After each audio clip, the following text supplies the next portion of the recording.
This is Sports Center. I'm Doug Brown. Mario Cristobal leaves Oregon after 4 years coaching the Ducks. He'll take over his alma mater after Miami fires head coach Manny Diaz earlier today. Cristobal will get about $8 million a year, plus Miami will pay his $9 million buyout at Oregon. Monday Night Football could be special tonight in Western New York. The Bills and the Patriots. New England on a 6-game winning streak with rookie quarterback Mac Jones. ESPN's Brian Griese. He hasn't played like a rookie, and he doesn't prepare like a rookie. I know Josh McDaniels and Bill Belichick are not treating him like a rookie. He is getting every opportunity, as much offense as he can handle on a week-in and week-out basis. Brian Griese on KJ and Max. American athletes will go to the upcoming Winter Games in Beijing, but there will be no U.S. diplomatic presence at the Games. The White House announcing a boycott to protest human rights violations in China. Medina Spirit, a horse under suspicion after winning the Kentucky Derby this year, died today after a workout at Santa Anita. We're back on Tuesday, and we'll look back at the biggest game of Week 13. It's the Patriots and the Bills on Monday Night Football. Plus, where will the winner rank in my real ranking? That's Tuesday morning on Keyshawn, J. Will, and Max, ESPN Radio. Broadcasting live from the ESPN 690 Anajar and Levine studios. This is Action Sports Jax on ESPN 690 with Brent Martineau and Austin Lane. Well, we couldn't write this script after being out in Hollywood. I mean, it's a soap opera. As the James Robinson world turns. Or name your favorite one. Now, what is going on? Have you ever covered a Jags game where, not ever, but do you remember a Jags game that you really didn't even discuss the win or the loss? Like, it's almost like a moot point. Like, who cares if they won or lost? It's, all right, everybody kind of expect them to lose. Everybody kind of expect them to get the doors blown off them. They're just a better team over there. Heck, I even got the impression that Urban Meyer in the postgame said, yeah, they're pretty good. Mm-hmm. It's a talented team.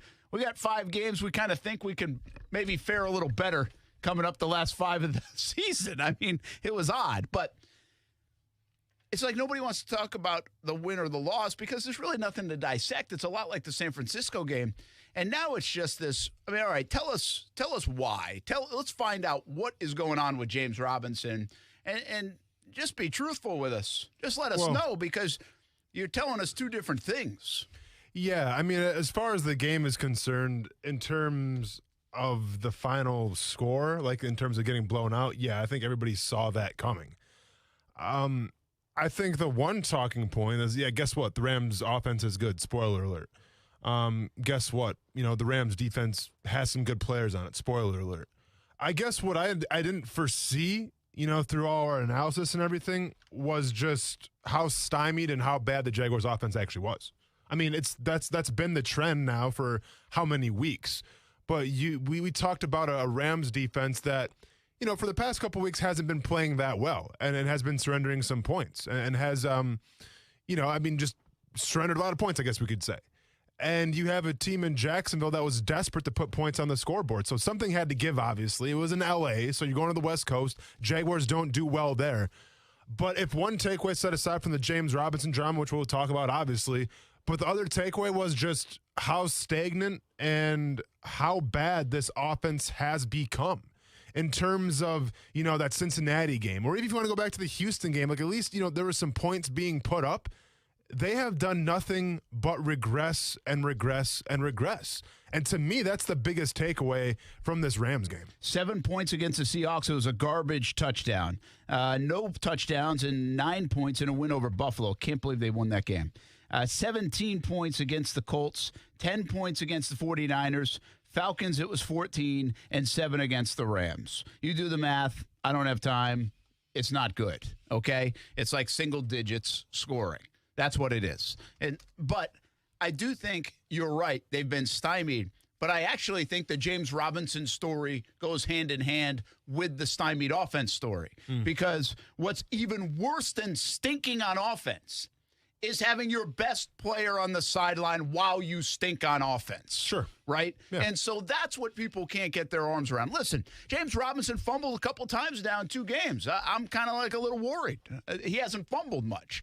So that's not good. Yeah. I mean, it was a great play by Aaron Donald. It was a very good play by one of the best players. He had 2 hands on the football. I don't know what more you want that guy to do. Yeah, and it was. I don't think it's a problem. But you start to wonder all these things. It's like, what are they doing? Like, do NFL guys need confidence? Like, are they hurting his confidence? Well, it's a punishment. James Robinson is being punished for fumbling the football. And we obviously have an issue with that. Bill Belichick will sit his guy out for the entire game. And sometimes he puts him down on the depth chart when guys do this. Yeah. Right? I mean, we saw it with Sony Michel when Sony Michel played for the Patriots. Like, this is a Patriots thing that they've always done. The problem with that, though, is the Patriots, they can pull that off because they have other guys on offense. They have a system, a culture put in place. The Jaguars do not.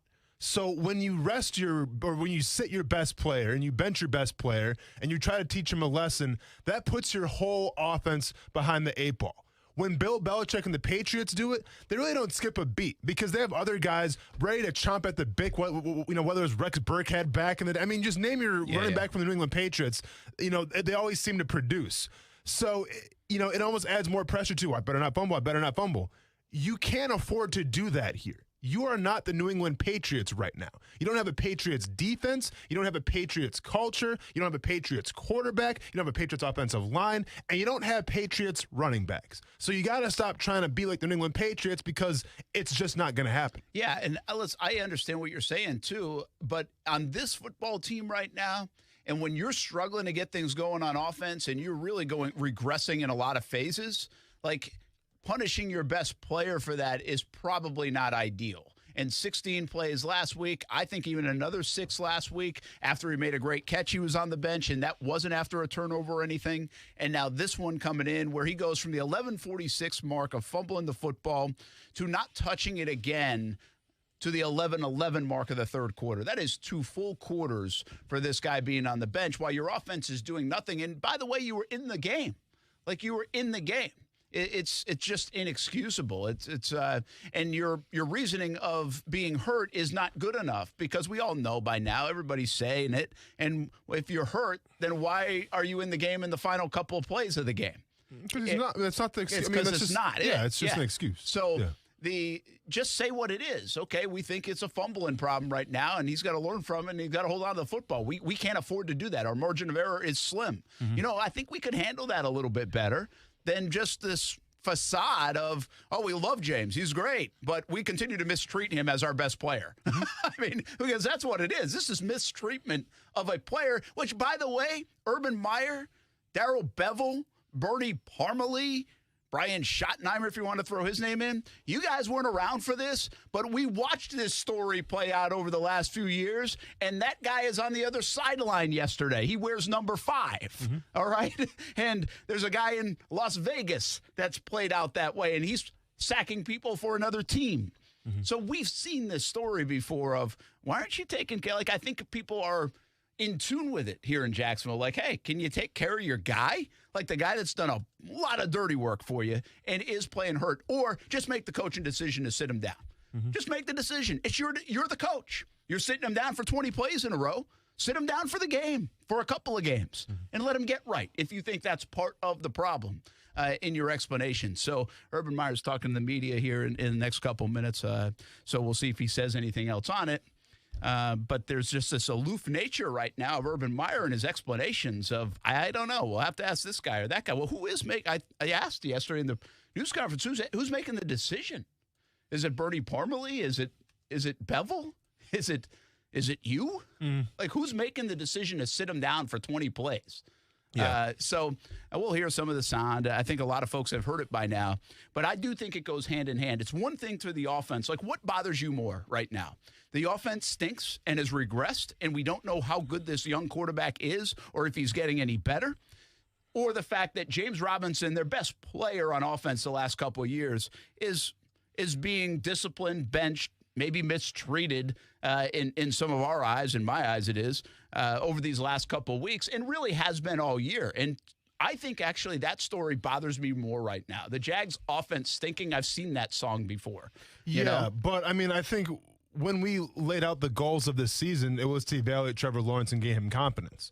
So that's where I'm still at. Like, yeah, it sucks for James Robinson. I mean, if this is competition, I think Trevor Lawrence is 1A and James Robinson is 1B. Like, it's that close. And I believe if James Robinson was out there, the offense would roll smoother. If the offense is rolling smoother, that gives Trevor more confidence. And then who knows what the offense looks like.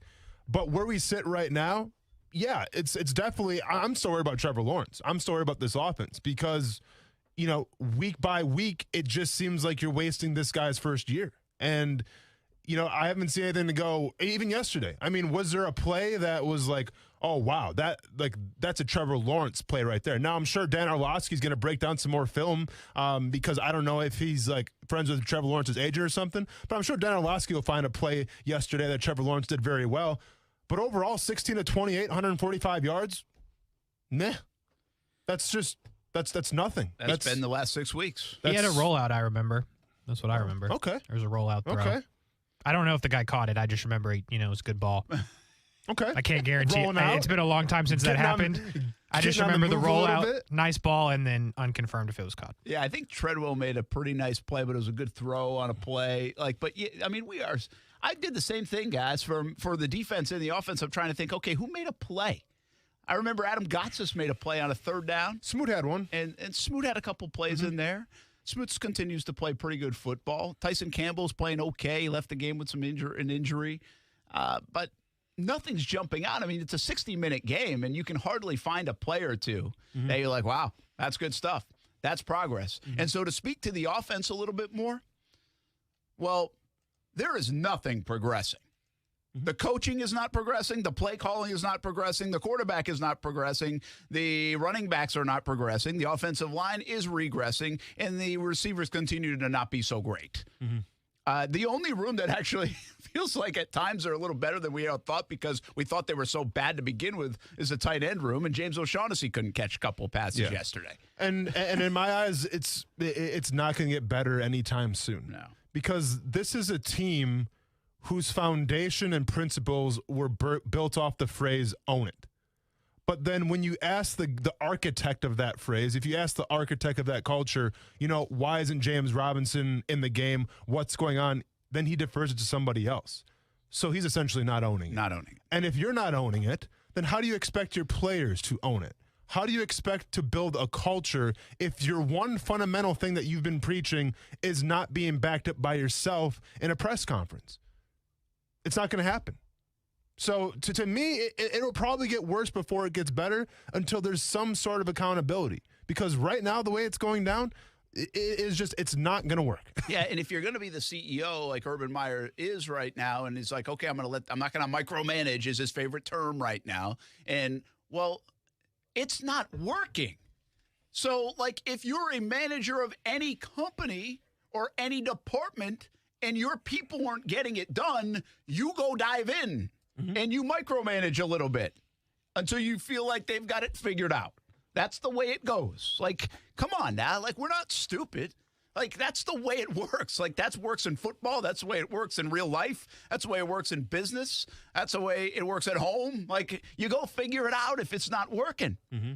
And right now, there's no signs that Urban Meyer is stepping in to figure this out offensively and how he can actually, like, get to the podium and go home and come back to the stadium and sign his name up to this is amazing to me. I just didn't think he had it in him. Like, I really didn't. I did not think, like, he would.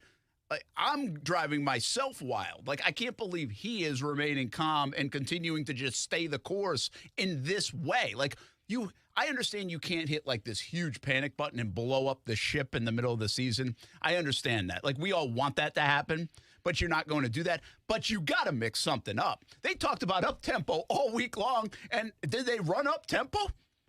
Did they do it? Like, late maybe in the game they did it? Like, he didn't know, actually, when asked. I don't know. I'll have to go back. Well, if you didn't know and you practiced it all week, then what are we doing? Like, what are we changing? How's this offense evolving? How are you getting better? Like, I really can't believe Urban Meyer right now is signing his name to this. And this regression of an offense. And nobody in Jacksonville is asking for a playoff berth. They're asking for a little bit of development and a couple of carrots to hang on to as this roster hopefully gets better, the young man gets better at QB, and this thing starts to flip. And right now, it is the same. Like, what is different December 6th today than it was in 2020? And let me tell you what's different. 1, 2, 3, 4, 5, 6, 7, 8, 9, 10, 11, I think it was. 11 losses in a row after the 1 win. So 1-11 versus 2-10. That's different. That's what we get. We are nowhere different. In fact, by the way, I could maybe make the argument that, one, you had more excuses last year, and on December 6th, you lost to Minnesota in overtime for that 11th straight loss. And Mike Glennon, by the way, led the way with 280 yards passing. And Colin Johnson led the way in receiving. And at least James Robinson ran it for 76 yards. Like, you can go back to December 6th of 2020, where we all thought, hey, they're tanking for Trevor. That's a good thing. This thing's going to flip. You get a new coach. You get everything new in here. You revamp the roster. And, well, it's not going to be like, bam, overnight into the playoffs or 8 wins, but 5, 6 wins. That's a reasonable expectation and at least some signs of growth. There's no signs of growth. Folks, there are no signs of growth. Like, to me, that's the bigger problem. That's bigger than the record. That's bigger than anything. In the big picture, if I'm Shad Khan right now, I'm like, $9 million in year one for what? Like, for what? Or $10 million, whatever it cost me. Like, for what? Like, where are we getting better? And that, to me, is a puzzling answer. If I'm Shad Khan or anybody in that building right now, is that there are no signs. There's nothing for even me, president of the Sunshine and Rainbows Club, to grab onto and tell you about and say, hey, now, wait a minute. Wait until you see this. Nothing. Hey, real quick, just so you know, we'll play some of the sound in the next segment we have, but Urban is talking right now. The first 4 questions relating to James Robinson. In total, I think Urban said 12 words to answer 4 questions. Yeah, he's ducking the questions. Yep. I mean, he's ducking the questions. Just say what it is. I mean, I know you don't not like the guy, but then you respect him. What you is it, benched though? him. Okay, but is he benched because he got fumbled, or does he not like James Robinson? Like, what do you think it is? I think there's a benching going on with fumbling, and I also think they don't believe that Carlos Hyde and James Robinson, there's much separation. But then why did Laviska Shenault get a free reign when he fumbled? And that's the problem, right? Why does anybody on that offense or anybody on this football team get a free pass for screwing up? Like, why isn't Roy Robertson Harris on the bench now for the next 2 weeks? Because over the last 2 weeks, he's had 3 15-yard penalties, and we can debate the late hit, the sack, but doesn't matter, or the hit on Stafford. But the bottom line is, if you're going to penalize like the Patriots would do, well, then do it and be consistent. Well, and that's the biggest thing. If you have an example of Laviska Shenault, who I don't care if he doesn't play running back or not, he did yesterday. He got some more carries. If you have a guy in Laviska Shenault against San Francisco who fumbles right to start out the game on their drive, and then you keep him in the game, and then weeks later, or I guess the next week, James Robinson fumbles, you bench him, and the following week he fumbles again, and you bench him. If we're talking about it, I guarantee it's being talked about right now in the locker room. Simple as that. I guarantee James Robinson's talking to it with his agent. I guarantee he's talking to it with maybe Trevor Lawrence or whoever else in that locker room, that offense. Everybody in that locker room is talking about it. Because that's the biggest thing is consistency. You better believe in New England, if you fumble a football, you're sitting, but guess what? If you make a mistake, you're sitting. Like, that's Bill Belichick's MO. Go back and watch any season when someone makes a mistake. They're probably going to sit. Doesn't matter who you are. Doesn't matter how talented you are. That's how Bill Belichick runs the show. Okay, if you're Urban Meyer and you're trying to, go under the Bill Belichick coaching tree and trying to echo what they do in New England, I don't think it's fine, but that's fine in your eyes. But then be consistent about it. Don't put Laviska back out there when he fumbles and then, put James Robinson on the bench, because now you're not being consistent. And the biggest thing, well, one of the biggest things that get talked about behind the scenes on those long plane rides home from, getting your butt kicked is, well, I can't believe that he benched me, but why Laviska? Like, those conversations are happening right now. And that is how you lose a locker room. And yes, the losses are one thing, but how you're going about these losses is another thing. And I'm not saying he's losing the locker room yet, but I guarantee these conversations are happening right now. Yeah, they're still playing hard, which is impressive. It says a lot about the makeup of the locker room. But I'm almost to the point where he talks about the leadership, right? He says, hey, on Thanksgiving week, I talked to Brandon Linder and some of the leaders, and we said we'll do the schedule this way. We think, which, by the way, I also think is bizarre. They've got 2 wins. Who cares? Practice on Thanksgiving. I don't care. I mean, go practice until you get it right. But that's a different thing. If you're going to ask the captains, by now, if this team has any good leadership on it in those captaincies, then they are going to the coach and asking, Coach, why isn't our best offensive player playing? And I think it's more than just FOMO. I really do. I just don't think, call me crazy, I don't think Urban Meyer's a big James Robinson fan. Well, I think that's crystal clear. I think this coaching staff and Urban Meyer and maybe Trent Baalke and the rest of them, they're not. I mean, we have so much evidence of this now. Oh, we have the evidence on James Robinson is, let's go. The list goes on and on. You bring Hyde in. I thought you needed some depth, so I didn't think that was crazy. ETN, he had speed, but he also looks like the future replacement to James Robinson. So it starts there. Then it's what you always bring up, Carlos Hyde or James Robinson on the depth chart at the start of the season. Yeah. Really? Well, to me, it also started from when, Urban Meyer said, we're not going to have starters right away. Guys got to earn their spots. Well, one of the very first press conferences, you echoed how great Josh Allen is and how he's going to be featured in your defense. Never mentioned anything about James Robinson. And if you want to go back to last season in terms of production, yeah, Josh Allen was okay. James Robinson was almost a Pro Bowler. Yeah. Should have been a Pro Bowler, but Josh Jacobs took that spot because it's a popularity contest. So that, to me, is where it started. When you said, all right, you got to earn your spot on this team. Josh Allen was anointed the guy that's going to run through this defense, the defense going to run around him day one when Urban Meyer stepped into the stadium. James Robinson, crickets. Yeah, and on top of that, I mean, he just has not gotten a lot of work. Like, he ends up getting 5 attempts. 5 attempts in the first game. He got 5 attempts rushing in the first game. I kind of forgot about that. It was that little. 11 attempts in game 2 running the football. 15 in game 3. 18, game 4, 18, game 5, 17, game 6, and then the Seattle game. And now it's been back and forth, and he got hurt a little bit. And even last week, he skipped 22 plays in a row not at one time, 2 different streaks against Atlanta in a touchdown game. He touched it 17. He had 115 yards. That's your most explosive day out of any player in the last 6 weeks that you've had. And then yesterday, 8 touches. Carlos Hyde has more snaps than him. I mean, you are either bad at evaluating talent or you are so damn stubborn and have such an ego that you're willing to lose to bench a player because you think another guy's better. Mm-hmm. And I think they go hand in hand, and you're dead ass wrong. I mean, it's crystal clear you're wrong. Mm-hmm. Like, you are absolutely wrong. We don't have to be that smart to see it. So what are you doing? The mismanagement of James Robinson is as baffling as anything I've seen in 14 years here in Jacksonville. I've never seen anything like it. Like, at least your terrible offense in 2011 led by Blaine Gabbert, which is historically the worst offense in the history of the franchise, which this offense is now going to challenge, by the way, to be the worst offense. They gave it to number 32 all the damn time. He was the leading rusher in the NFL. They gave it to him all the time. At least they had that. Mm-hmm. This team won't even give that guy the ball. If Maurice Jones-Drew was here right now, I'm telling you they wouldn't give him the ball as much as that 2011 team did. Mm-hmm. For whatever reason. It's amazing. It is really toward the top of the list of one of the most baffling things I've seen here in Jacksonville. No, for sure. Yeah, in terms of carries, like, the game got out of hand, though. Like, do you want James Robinson carrying the rock 20 times when you're down 30-7? Or do you want Trevor Lawrence to throw the football, though? Yeah, but Austin, I understand that, okay? But I'm not going to let them off that easy. I'm not letting them off. I know it. Yeah. I'm just saying, in hindsight, you're like, well, is he really going to be able to run it that many times and blah, blah, blah.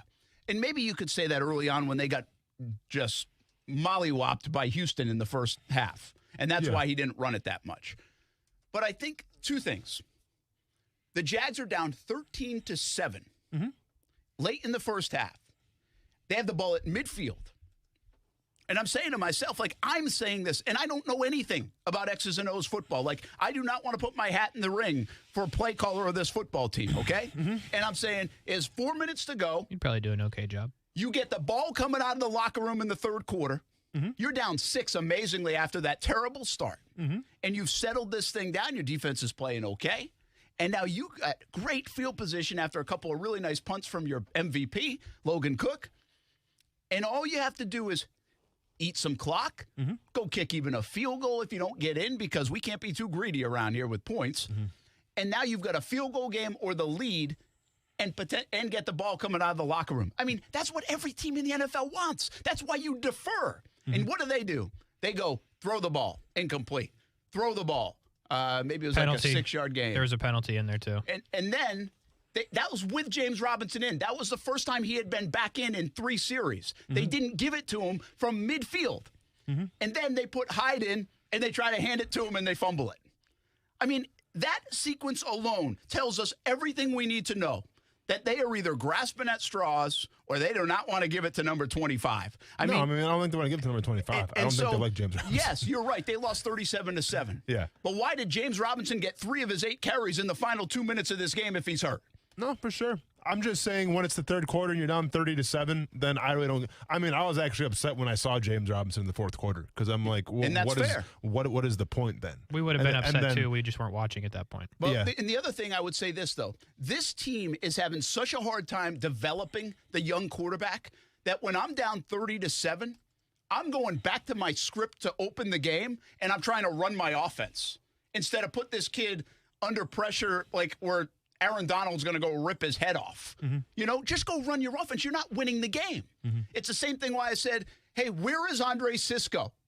Like, if you're not going to put him in the game and get some reps and see who the hell he is, then why did you draft him? You're not winning the game at 30-7. So use these opportunities to at least see some growth along the way, because we got nothing. We got nothing right now here in Jacksonville. Oh, real quick, Brent. It's not worth saving because it's only 2.5 seconds. But, Austin, to your point, this is from a couple minutes ago. Urban was asked why pretty much James is getting benched when other players are making mistakes and they're not getting benched. This is what Urban said. I don't believe it's not on my end. It's not true at all. That's all he said. They said, why are other players not getting benched? And he said, I don't believe it's not on my end. It's not true at all. I think it's safe to say, and I don't know this because I don't do the snap counts, I would bet my whatever that there's been no player on this team that's a regular player that has sat out 16 consecutive plays in a row and 20 consecutive snaps in a row. No. There's nobody on this roster that's done that except for James Robinson. So you tell me that you're not benching that guy because of mistakes, well, then good luck, Charlie. You ain't telling us what you really feel. No, for sure. It's just simple as that. All right, we'll be back. We talk more about it. Action Sports Jax on ESPN 690. There's just nothing to grab onto of this getting better, folks. Now, next year starts now. I tweeted that a couple times during the game, and I believe it. Shock your mock season? Next year starts now, and you've got 5 extra preseason games to figure it out for next year. 5 of them. Use them. That was a preseason game yesterday in the second half. You saying, are we tanking? Who we getting? I don't even care who. Yeah, it doesn't matter. They'll screw that up, too. We'll be back. Action Sports Jax on ESPN 690. Now, the First Alert Forecast on ESPN 690. Today, tracking fog early on, but otherwise partly sunny this afternoon and warm with highs to near 80 degrees inland, at the beaches in the mid-70s. I'm meteorologist Alyssa Pedjick, and that's your Action News Jax First Alert Forecast. The Weather Center is brought to you by Beards Diamonds, where the anniversary sale's been extended through Christmas Eve. Save up to 41% store-wide. If you're like me, you come home from work and walk through a messy garage hurdling shoes and bats and bikes. Well, get the easy garage solution that I got. It's called Easy Garage Solutions. One-of-a-kind monkey bar technology that will last a lifetime. Hang the bikes and the lawn equipment. Easy Garage Solutions. Shelving and overhead storage for boxes and bins. Easy Garage Solutions. Cabinets and flooring available too. Easy Garage Solutions. Find them at easygaragesolutions.com. Easy Garage Solutions. It's that easy. Sick of big banks drawing money out of Jacksonville? Want your money to stay here and help local folks? At 1-to-1 Financial, Jacksonville's Hometown Credit Union, all of our capital is invested back into Northeast Florida. This includes our all-new Hometown Credit Card. You get all the rewards and perks of a big bank, and every swipe invests back in Jax. Get 2 points for every $1, up to 50,000 bonus points, 24/7 fraud protection, pay with points, and tons more. Support your community with a Hometown Credit Card from 1-to-1 Financial. Apply at 121fcu.org. Federally insured by NCUA, a proud Visa partner. For the ones who get going when the going gets tough. And the ones who know we're tougher together. For the Pathfinders breaking new ground. Grainger offers supplies and solutions for every industry, as well as fast access to experts and 24/7 customer support. Because we know you have people depending on you. So you can always depend on us. Call, click Grainger.com, or just stop by. Grainger, for the ones who get it done.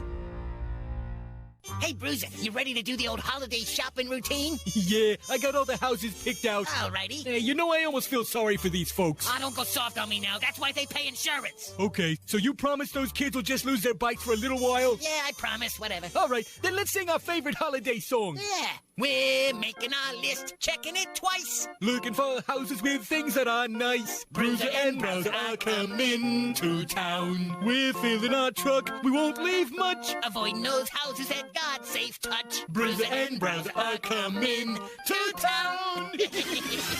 Crime does increase during the holidays. Hi, I'm Lester Jackson, owner of Safe Touch Security Systems. Our new Safe Touch two-way communicator saves lives and prevents property loss every day. Our average response time is an incredible 14 seconds. Nobody can match our servers or our price. You have my guarantee on it. Call SafeTouch today at 888-723-8682 or go to safetouch.com. State license number EF233. Do you know what it takes to be a successful business owner? If so, share your advice with someone who is eager to learn from your experience. As the nation's premier organization supporting small businesses, SCORE is always looking for people willing to offer their time and expertise to mentor current or aspiring entrepreneurs. We need volunteers from all areas of business, including accounting, finance, human resources, sales and marketing, as well as legal. If you're interested in joining our team, click on the volunteer tab at jacksonville.score.org. Do you consistently outperform your peers? Do you enjoy setting challenging goals and then exceeding them? And do you want a job where you can determine the size of your paycheck? If so, you could be suited for a career in advertising with Cox Media Group. Because we're searching for self-motivated professionals to join the advertising sales team in our North Florida office. This media consultant position requires an outgoing, confident, and driven person who'll seek out business owners in North Florida and help grow their businesses with innovative marketing solutions. The ideal candidate will have a basic knowledge of both traditional and digital advertising. Cox Media Group Jacksonville offers a team environment based on excellence and customer-focused selling with unlimited earning potential, the best benefits in the industry, ongoing training, and advancement opportunities in markets nationwide. To apply for the media consultant position, email your resume to jaxjobs@cmg.com. That's JAXJOBS@cmg.com. Or call 245-8732, 245-8732. Got a business trip, long weekend, or maybe you just really want to try that new Toyota before you buy it? Then get it all when you rent a Toyota from Arlington Toyota. With easy online reservations and rental rates as low as $19.95 a day, there's nothing stopping you from hitting the open road in a new 2021 Toyota. So rent a Toyota from Arlington Toyota. Try it before you buy it and reserve your rental online at arlingtontoyota.com today. Hey, it's Brett Martineau from Action Sports Jax. Did you know you can watch our radio show? Yeah, video of a radio show. Just search ESPN 690 Jax on Facebook, YouTube, and Twitter. Or follow me on Twitter at Brent A.S. Jax. Watch the show live weekdays from 3 p.m. until 6 p.m. or listen on ESPN 690. That's a good question. I know that there's a running back rotation to worry about his load, how many carries, and they track that. And obviously at that time of the game, they must want to give him a few more carries. Bernie did. I mean, that's what we got. That's Urban today, talking about why he was in the fourth quarter in the yep. game. Mm-hmm. I mean, what are we doing here? Why is every answer different? Can somebody just tell Urban what everybody's talking about? Mm-hmm. Somebody take it. Like, you're not supposed to react to Twitter if you're the building, but can somebody react? Somebody down there take him like a phone and say what everybody in Jacksonville is talking about. So he stopped saying sound bites like that. Like, just stop. Stop saying that stuff.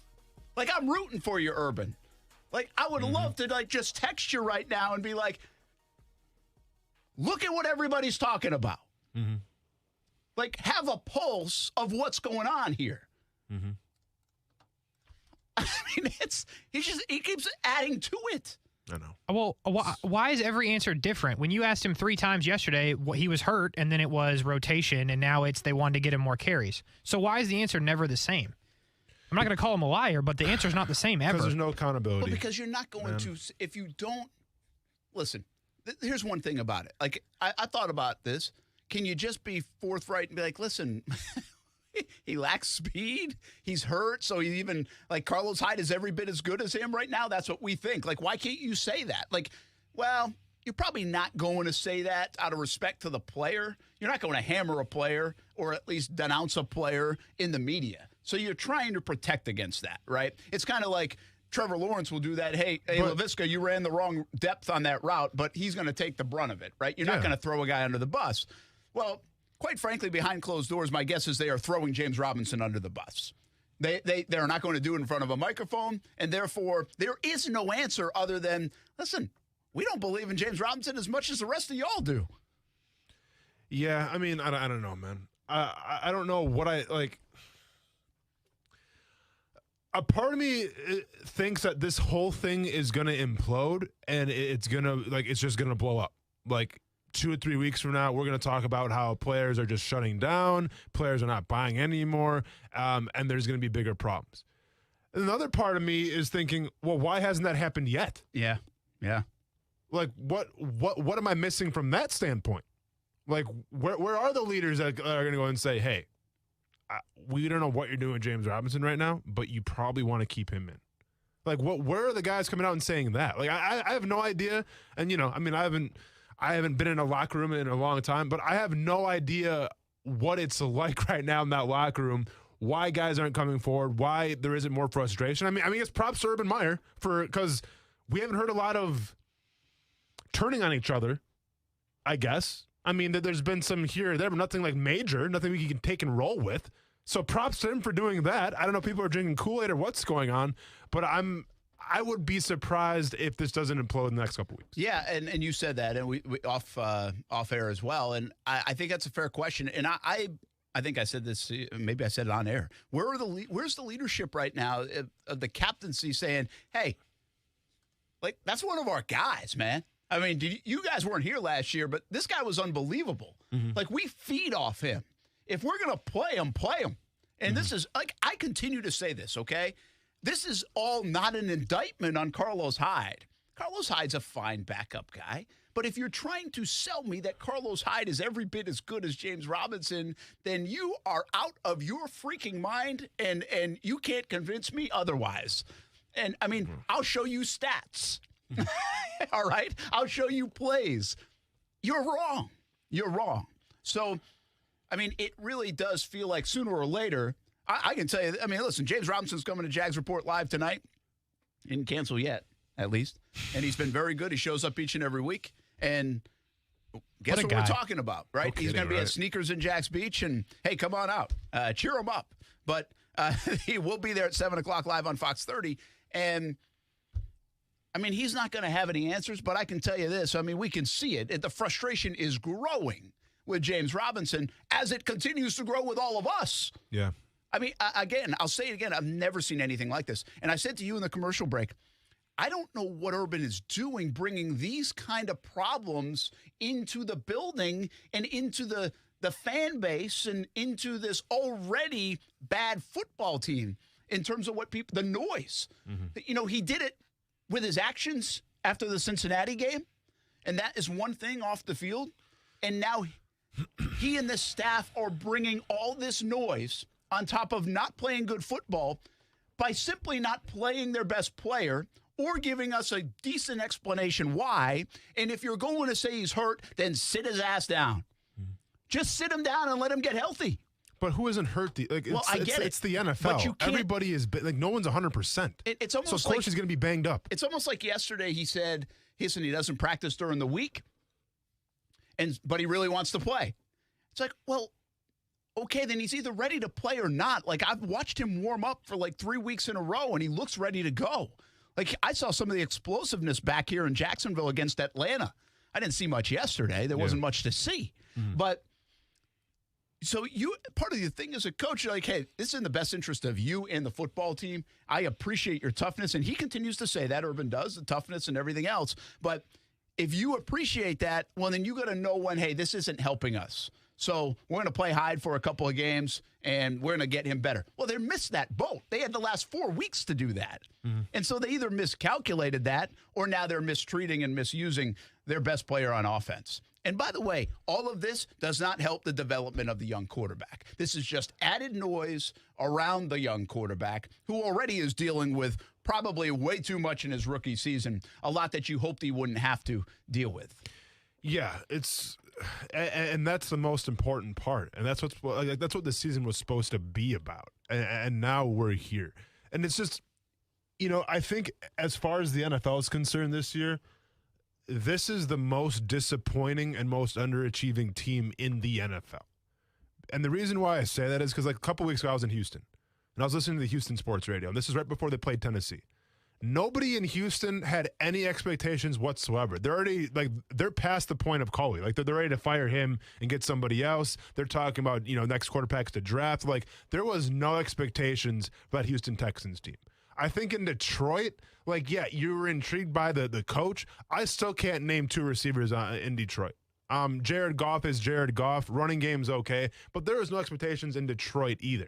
Now I don't want to say there's expectations here in Jacksonville, but it wasn't supposed to look like this. You weren't supposed to lose games like this. Heck, even the New York Jets, they're 3-9, and Zach Wilson, had an okay game yesterday, threw 2 touchdowns. At least they're getting better. At least if you're a Jets fan, it's like, well, hey, at least we got next season. Can't wait. And we said this to open the show up. There is nothing to hang your hat on. There is nothing to be excited about next year, because it's not Trevor Lawrence. It's this defense, okay, I guess the scheme, sure. But they're that I don't know what else to say. This year has been an underachieving disaster. And if I'm Shad Khan, I don't know what to think. This was supposed to be the outside-the-box decision that's going to turn things around, establish a new culture, and establish a winning tradition. If anything, it's gotten worse. I never thought I'd be saying, hey, I wonder what Doug Marone's up to. I wonder how he's doing. But, at least, I don't know, it seemed like he was in competitive games. I don't know. It's to the point now where I can't find anything positive to say, and it's to the point where it's like, well, what are these next 5 games going to look like? Yeah, like I said, they're preseason games for the Jags, really, just to try to figure stuff out. It does feel a little bit like last year when we were asking, okay, why isn't Gardner Minshew playing, and why is Jake Luton playing? Yeah, unless he's really that was a mystery, and all that was weird too. This actually feels even stranger because it's so obvious. It's this isn't a secret. He's your best guy. He's a good player, and if he's good enough to go suit up and play, then play him. And then if he plays the whole game and you can't. And if he doesn't look good or feel good, then you got to sit him the next game. Then you do that. So I just, like I said at the start of this, I really feel like Urban Meyer is bringing this on this franchise and this organization, this locker room, these young players, especially the quarterback. This does not have to be talked about day in, day out in Jacksonville. That yet on our show for a long time, but really the last 2 weeks, it's an everyday topic. What is going on with James Robinson, and they still can't give us an answer, and so they're just digging a bigger hole on it. It just doesn't make sense. But one of the biggest problems, because there's been so many, one of the biggest problems with this franchise we've echoed time and time again, back to the Tom Coughlin era with Doug Marrone, is the problem of communication. It's the chain of command. And now we're here again, where you're Shad Khan, you gave Urban Meyer the keys. You gave him whatever he wanted and say, go win. You need money for practice facility? Fine, gotcha. You need bigger and better things? Fine, I got you. Just go win. And then you want to copy the Bill Belichick model of benching, and I'm saying this in quotes, supposedly benching players for fumbling, but Bill Belichick has his fingerprint all over that team. That is, it's not the New England Patriots. It's the New England Belichick's, right? Like, he built that thing. He is all over in terms of that identity of that team. Where is Urban Meyer at then? Like, if you're not responsible for your best players playing or not, and you want to deflect to your running backs coach or your coordinator, then where is your identity on this team? What can we look at in this team right now and say, oh yeah, that's an Urban Meyer coach team? Oh yeah, this is Urban Meyer ML right here. There's nothing. No. There is absolutely nothing. So you hand the keys to a guy, and once again, we're in the same spot where it's like, well, where's the chain of communication? Where's the chain of command? It's almost like he just deferred it and said, I don't want this. I'm just going to chill and, I'll manage like the motivational speeches and stuff like that. But everybody else can handle everything. You can't do that. Yeah. This is yours. Like, Shad Khan gave the keys to you. Don't give them to a friend. You got to drive, man. Yeah. And by the way, there are no victory meals to prepare. So you've got some extra time on your hands. Dive into something else. Yeah, man. Instead of what's at the spread at the table after a W, because there's only been 2 of those. And that, to me, is the biggest shocker. And I was dead wrong. I just didn't think Urban Meyer had 2-10 in him. And I didn't think he had 2-15 or 3-14 in him. And he does. That's what he's proving. He has that in him. And he's not doing anything about it. I mean, I wasn't like a big believer of a lot of wins, but I thought there'd be a lot more accountability. Yeah, and at least some progress, right? On progress. We didn't think we'd be sitting here in December and have no clue about the rookie quarterback. We have no feeling. No. We have none. There's no feeling about Trevor Lawrence. You're wasting a season. We'll be back. Action Sports Jax on ESPN 690.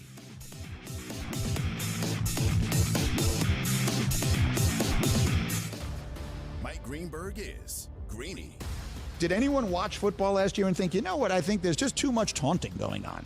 These guys seem to be too excited when they make big plays, and every now and again, it seems to be in the face of their opponent. This does not have any impact on the competition of the game until you choose to make it so. And what I'm suggesting is don't choose that. Don't choose that. Greeny with Mike Greenberg. Weekday mornings at 10 Eastern on ESPN Radio. And watch exclusively on ESPN+. Hey, sports fans, are you ready to get in on a piece of the action? The only thing better than your football team winning is when you have some skin in the game. This is Ultimate Vegas insider John Anthony. And if you're looking to cash in on tonight's big game, New England, Buffalo, I've got you covered. Documented 73% against the spread. Call 1-800-244-5506 for my absolutely free side and total on the recorded message line. That's 1-800-244-5506. What are you waiting for? Get off the sideline. Call 1-800-244-5506 now. New England, Buffalo, side and total, free on the recorded message line. Every touchdown and victory dance just got that much sweeter. But before you get in on the action, call 1-800-244-5506 or go to VegasScoresAndOdds.com. Sponsored by JFSR Group. Looking for a great career that can take you places? The Jacksonville Transportation Authority offers miles of opportunity, and the JTA is now hiring bus operators. We offer competitive pay and benefits with a starting wage of $16.43 per hour. We're offering hiring bonuses from $10,000 to $15,000. CDL training is available, and JTA will pay for relocation to Florida.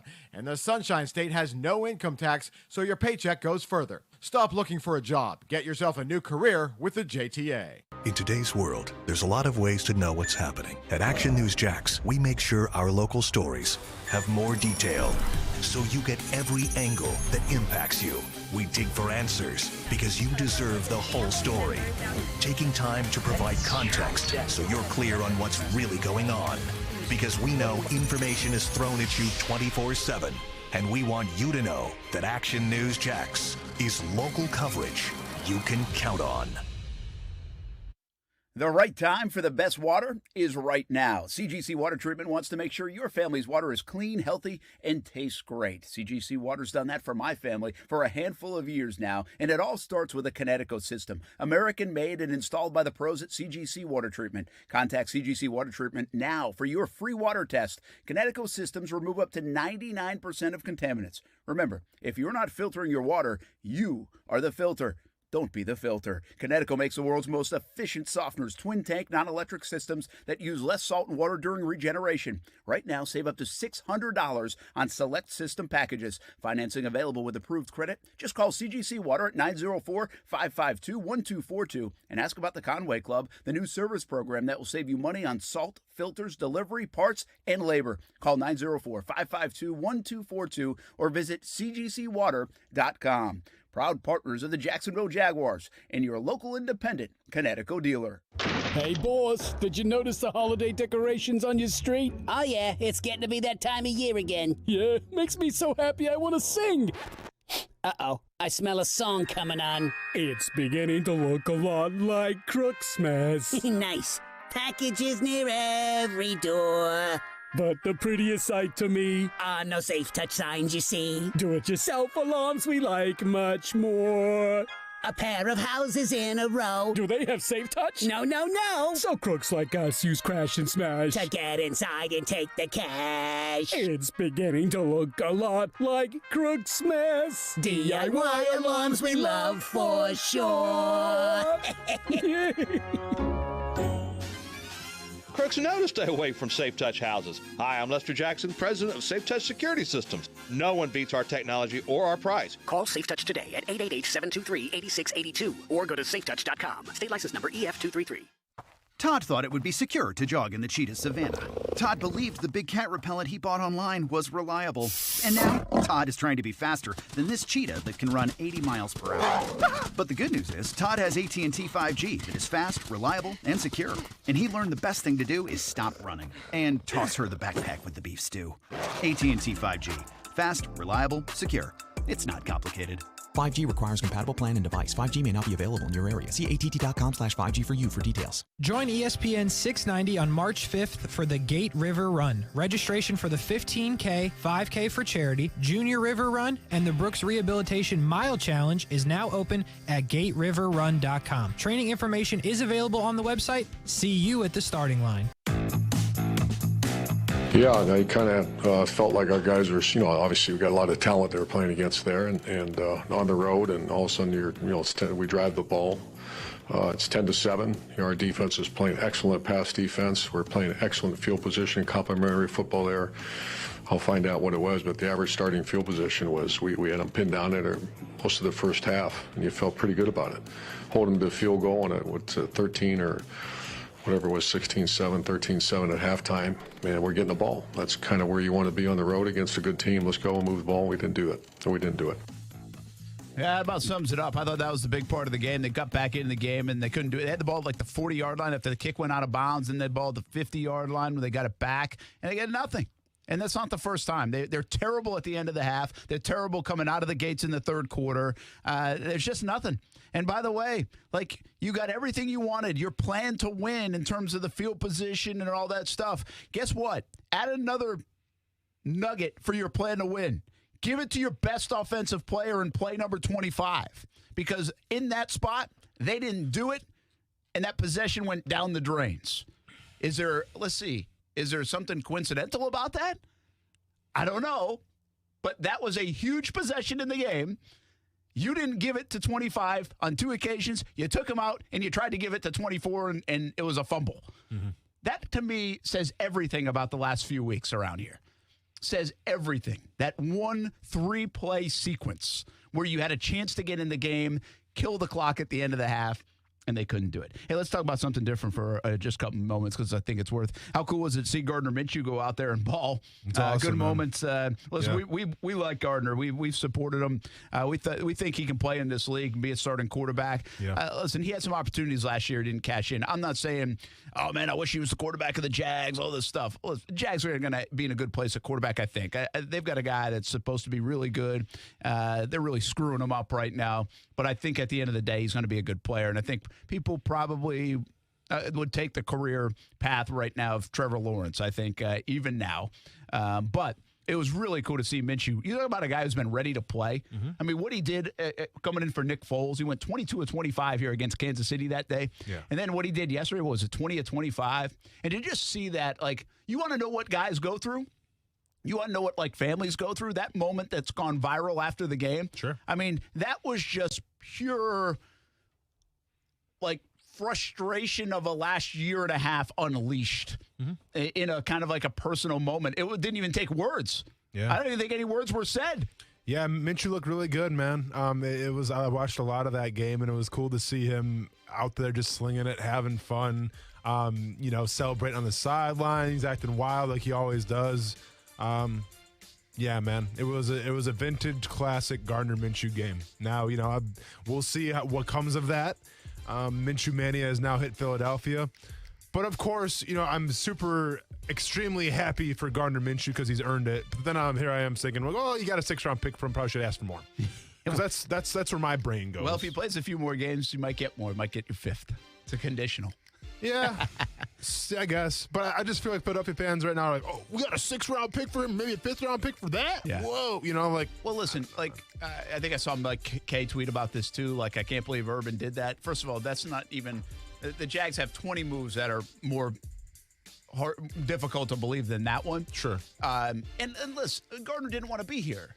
Because he knew the writing was on the wall. So I say good for Gardner. He didn't want to be here. He wouldn't play this year at all. And now he has an opportunity to maybe go play a few games and steal that job from Jalen Hurts. Mm-hmm. Yeah, I agree. I'm happy for him, too. Just wanted to get more for him. Yeah. What are you going to do? Nothing. I don't know what we're going to do around here. Let's keep complaining about the Jags when we come back. We're going to get a table pretty soon. What's going on with that? Yeah, like I said, I think I'd like you to send me head first through the table. I got you, man. If you get me around 4:15 on a Sunday afternoon, I'll take head first. Head first it is. Yeah. Tombstone. Yes, thank you. That. For real. Tombstone pile driver. Appreciate Coming up. We'll be back. Action Sports Jax on ESPN 690. Know what time it is? It's time to get moving. Cora Physical Therapy has opened a new state-of-the-art clinic in Kingsland on Boone and Haddock, and will be opening another one soon in Brunswick. With Cora, you have access to licensed, passionate clinicians, only the most innovative equipment, and life-changing therapies. Cora is all about treating everyone right now. It's your move. Visit CoraPhysicalTherapy.com for a free screening. No physician's referral required. Same-day appointments available. Quitting nicotine isn't easy, which is why Tobacco-Free Florida offers free tools and services like free 2-week starter kits of quit aids. We're also trying out music to help motivate smokers to quit. Not another cigarette would be late. Now there's someone living tobacco-free. It's you. Wow. Okay.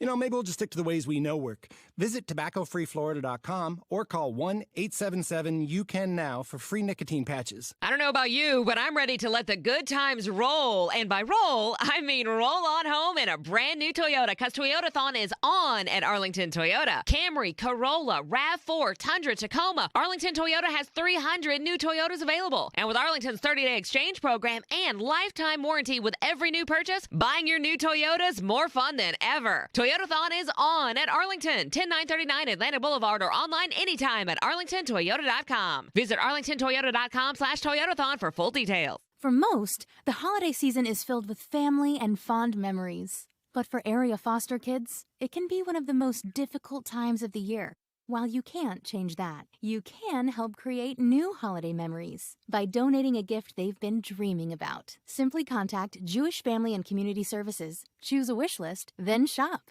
or donate online. Add some joy to a child's holiday by visiting jfcsjax.org. That's jfcsjax.org.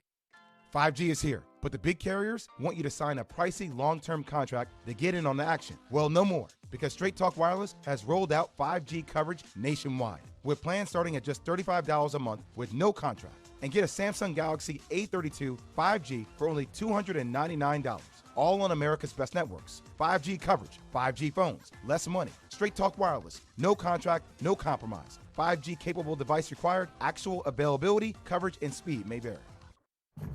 In college football, Goodyear knows a new season means new possibilities, where every Saturday is an opportunity on the road to greatness. No matter if you're out there playing your hardest or cheering the loudest from the sidelines, tailgating in the parking lot, or your favorite spot to watch the game, Goodyear knows passion is what drives us forward all the way to the playoffs. That's the road that moves us. Goodyear, more driven. American Window Products is committed to keeping your costs low. American Window Products will compete with any window replacement estimate you've received with their large variety of products. Schedule a free estimate at AmericanWindowProducts.com. For survivors of domestic violence in Duval and Baker counties, Hubbard House provides free, confidential emergency shelter and services. Call our 24-hour hotline at 904-354-3114. Broadcasting live from the ESPN 690 Anajar and Levine studios. Anajar and Levine Accident Attorneys. Call 904-600-4000. That's 904-600-4000. ESPN 690. Jacksonville's home for ESPN Radio. WOKV Jacksonville. Listen live everywhere you go on ESPN690.com. ESPN 690, a Cox Media Group station.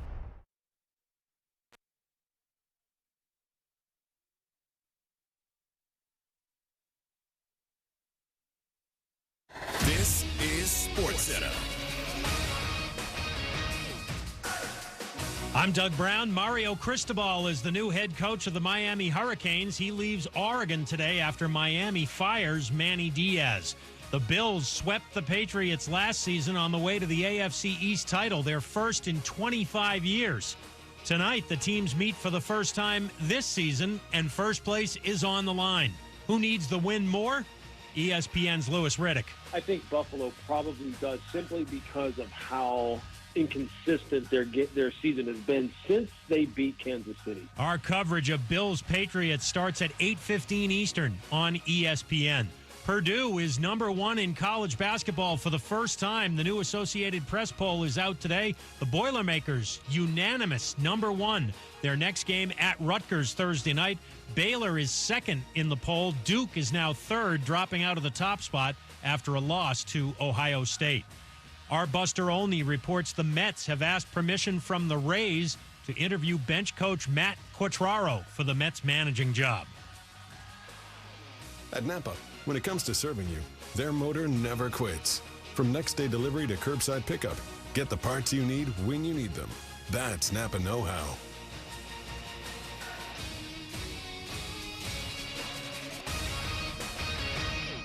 Broadcasting live from the ESPN 690 Anajar and Levine studios. This is Action Sports Jax on ESPN 690 with Brent Martineau and Austin Lane.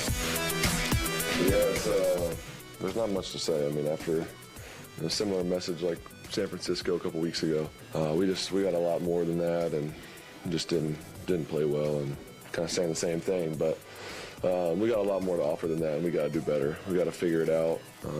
Obviously, if we knew the answer, we'd be doing it. But got to keep plugging away. Go back to work this week. Got to get better. I mean, because that was, especially offensively, I thought the defense did a really good job early, and then we had a good drive. Moved the ball down. I think it was 14 plays, 12 plays, something like that. But then after that, just couldn't get anything going. We got to play better. We got to move the ball. Got to make plays, and trying to figure that out. Trying to figure it out. That's Trevor Lawrence, and I can't figure out if he's good or not, quite frankly.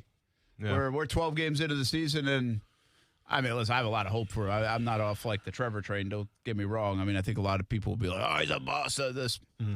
He's got so much going on around him right now, and they're just making it worse with this James Robinson story and the regression of so many on that offense that I just can't tell if he's good. Like, I have no, I can't sit here. I said this last couple weeks now. I can't sit here and tell you he's bad. It's not like he's airmailing everybody and throwing picks and 4 of them a game. He's not turning the ball over. He's also not moving the football and getting in the end zone and throwing touchdowns. Like, he is. Do we dare call him the G word right now, game manager? I would call him a chaos manager. Chaos manager? I like that. I mean, that's what he is. He's not a game manager. I don't even know if they have a game plan. I mean, he's a chaos manager right now. Okay. And I think if he can get through this mud, then maybe he turns into something. But we have no idea. I mean, am I alone there, or are we all like on that kind of the same train of we really have no idea 12 games in about Trevor Lawrence? Like, I don't have a strong opinion for against in this rookie year. Friday, Brian and I broke down, which teams have quarterback problems, which teams are good for the future. And when we got to Jacksonville, I just simply said, this is before the Rams game. I just simply said, I don't know, but they have a quarterback developing problem. They have a quarterback culture problem. And I think, yesterday's game once again proved that. So, yeah, I don't know if Trevor's going to be good or not. And that's not what we should be saying this late into the season. I think with Zach Wilson, they had the excuse of injuries a little bit, so they maybe aren't positive with Zach Wilson, but at least the guy's putting up touchdowns. At least the guy's making plays where it's like, all right, I can see the hype a little bit. Let's see what he's got next season. Yeah, we got to say let's see what Trevor's got next season, but it can go either way, I think. And it's sad that we're saying that. It's sad that a fan base that, cheered for the Jaguars to lose to get this once-in-a-generational guy, and now we're sitting here saying, well, we'll see. Yeah, and he could be the one carrot that we all could have going into the offseason. You're like, hey, it's all right, Brent. It's all right, everybody. James might not play. They're not going to give him a contract. They don't like him. They can't evaluate talent. They're going to screw up the draft picks, even if they pick number 2 or 1 or 3 or whatever. But, it's okay, Brent. We got Trevor. Because that was the whole offseason. It's like, all right, it's going to take a little while, but we got Trevor. Unless he starts to do something in the next 5 games, I won't have that for the entire offseason, which we usually win around here. Yeah, that's my major concern is if not Trevor, who? If not this highly heralded once-in-a-generation quarterback to come change things in Jacksonville, what's it going to take? What's it going to take if that's the case? I mean, Stuart, I've said it before on the show. And this is now, knowing what I know now, it's a little more real. But I said if Urban Meyer and Trevor Lawrence can't make this thing work, the team's cursed. The team is literally cursed. Are there any Billy Goats? Is there anything? Team's cursed. That's my excuse. Do we need to do an investigation and find out what it is? Sage? Just burn some sage. Yeah. Sage Steele? She's the reporter? No, burn sage, man. Kyrie Irving style. Yeah, come on now. I got what you're saying. Yes. You've done the sage thing in the past. I have. It helped my fantasy team out last year, but you probably want to try that again. Yeah, I know, man. It's not looking good this year. Anyway, I mean, I do think that is like I said, the overriding factor, and I do have a little bit of blind faith still on Trevor. I mean, I think he has so many good attributes that I'm still a big fan, and I think he's going to work out. But if I'm being completely honest, that's more my positive nature and the guy coming out of college and who we thought he'd be, more than the guy right now. They're kind of screwing up and not putting in a good situation by making him be a chaos manager. Mm-hmm. I'm worried that it's going to come down to him having to do all this stuff on his own, and whether it be the offseason or during the course of the week, because we're not seeing it from the time that he's inside the building. Yeah. So we'll see. I got one play, and then we're going to talk a little Gators. Stuart Weber was at the Napier press conference yesterday. Saved me from having to watch any of the game yesterday. Yeah. Oh, good for Lucky, you. Obviously I had to watch it in highlights later and put it together. But good for you. Yeah, it's glorious. Just following along on Twitter and the agonizing time as people go through just should steal my computer. Oh yeah. Now through games, but there's a play in the game yesterday, and I don't know if you guys recall this. I forget it's probably like third quarter. It was when they were starting to pull away. We're talking the Rams. They have the ball in like the 35, maybe it's a 30. And they roll Matthew Stafford out to the left. Mm-hmm. And they roll him heavy to the left. And there's like Miles Jack has a chance to go get him, but they've got a blocker there for him. So they've got like an ISO blocker on, I think it was a lineman. I don't think it was a tight end. I think it was a lineman. It was a designed play. And they make the block. And Matthew Stafford's there. And then Cooper Kupp is running a route, and I don't know what he did early on in the route, but he's up past midfield now to the 45, and the ball is in the air across the field. So Stafford, follow me here, Stafford rolled to his left. He's going against the grain. Right? Sets his feet. He's got plenty of time. There's nobody near him. And he launches a pass to Cooper Kupp, who I don't think did anything special on the route, but he had plenty of time for the route to develop. You've got two Jags trailing. Yeah. Beautiful throw. Probably like a 40-yard gain. Boom. Easy. What I don't understand is why, to me, that's design. And I don't understand why the Jags can't try to design that play, because you have a guy that can make that throw. If you try to design that play with Gardner Minshew, listen, the guy doesn't have the arm strength. You have to do different things, so I understand. Trevor Lawrence, he doesn't have this arm strength Matthew Stafford. I mean, Matthew Stafford might have the best arm in the league. But he's got the ability to make that play. Mm-hmm. And you're asking people really to not do that much. You're rolling him way out.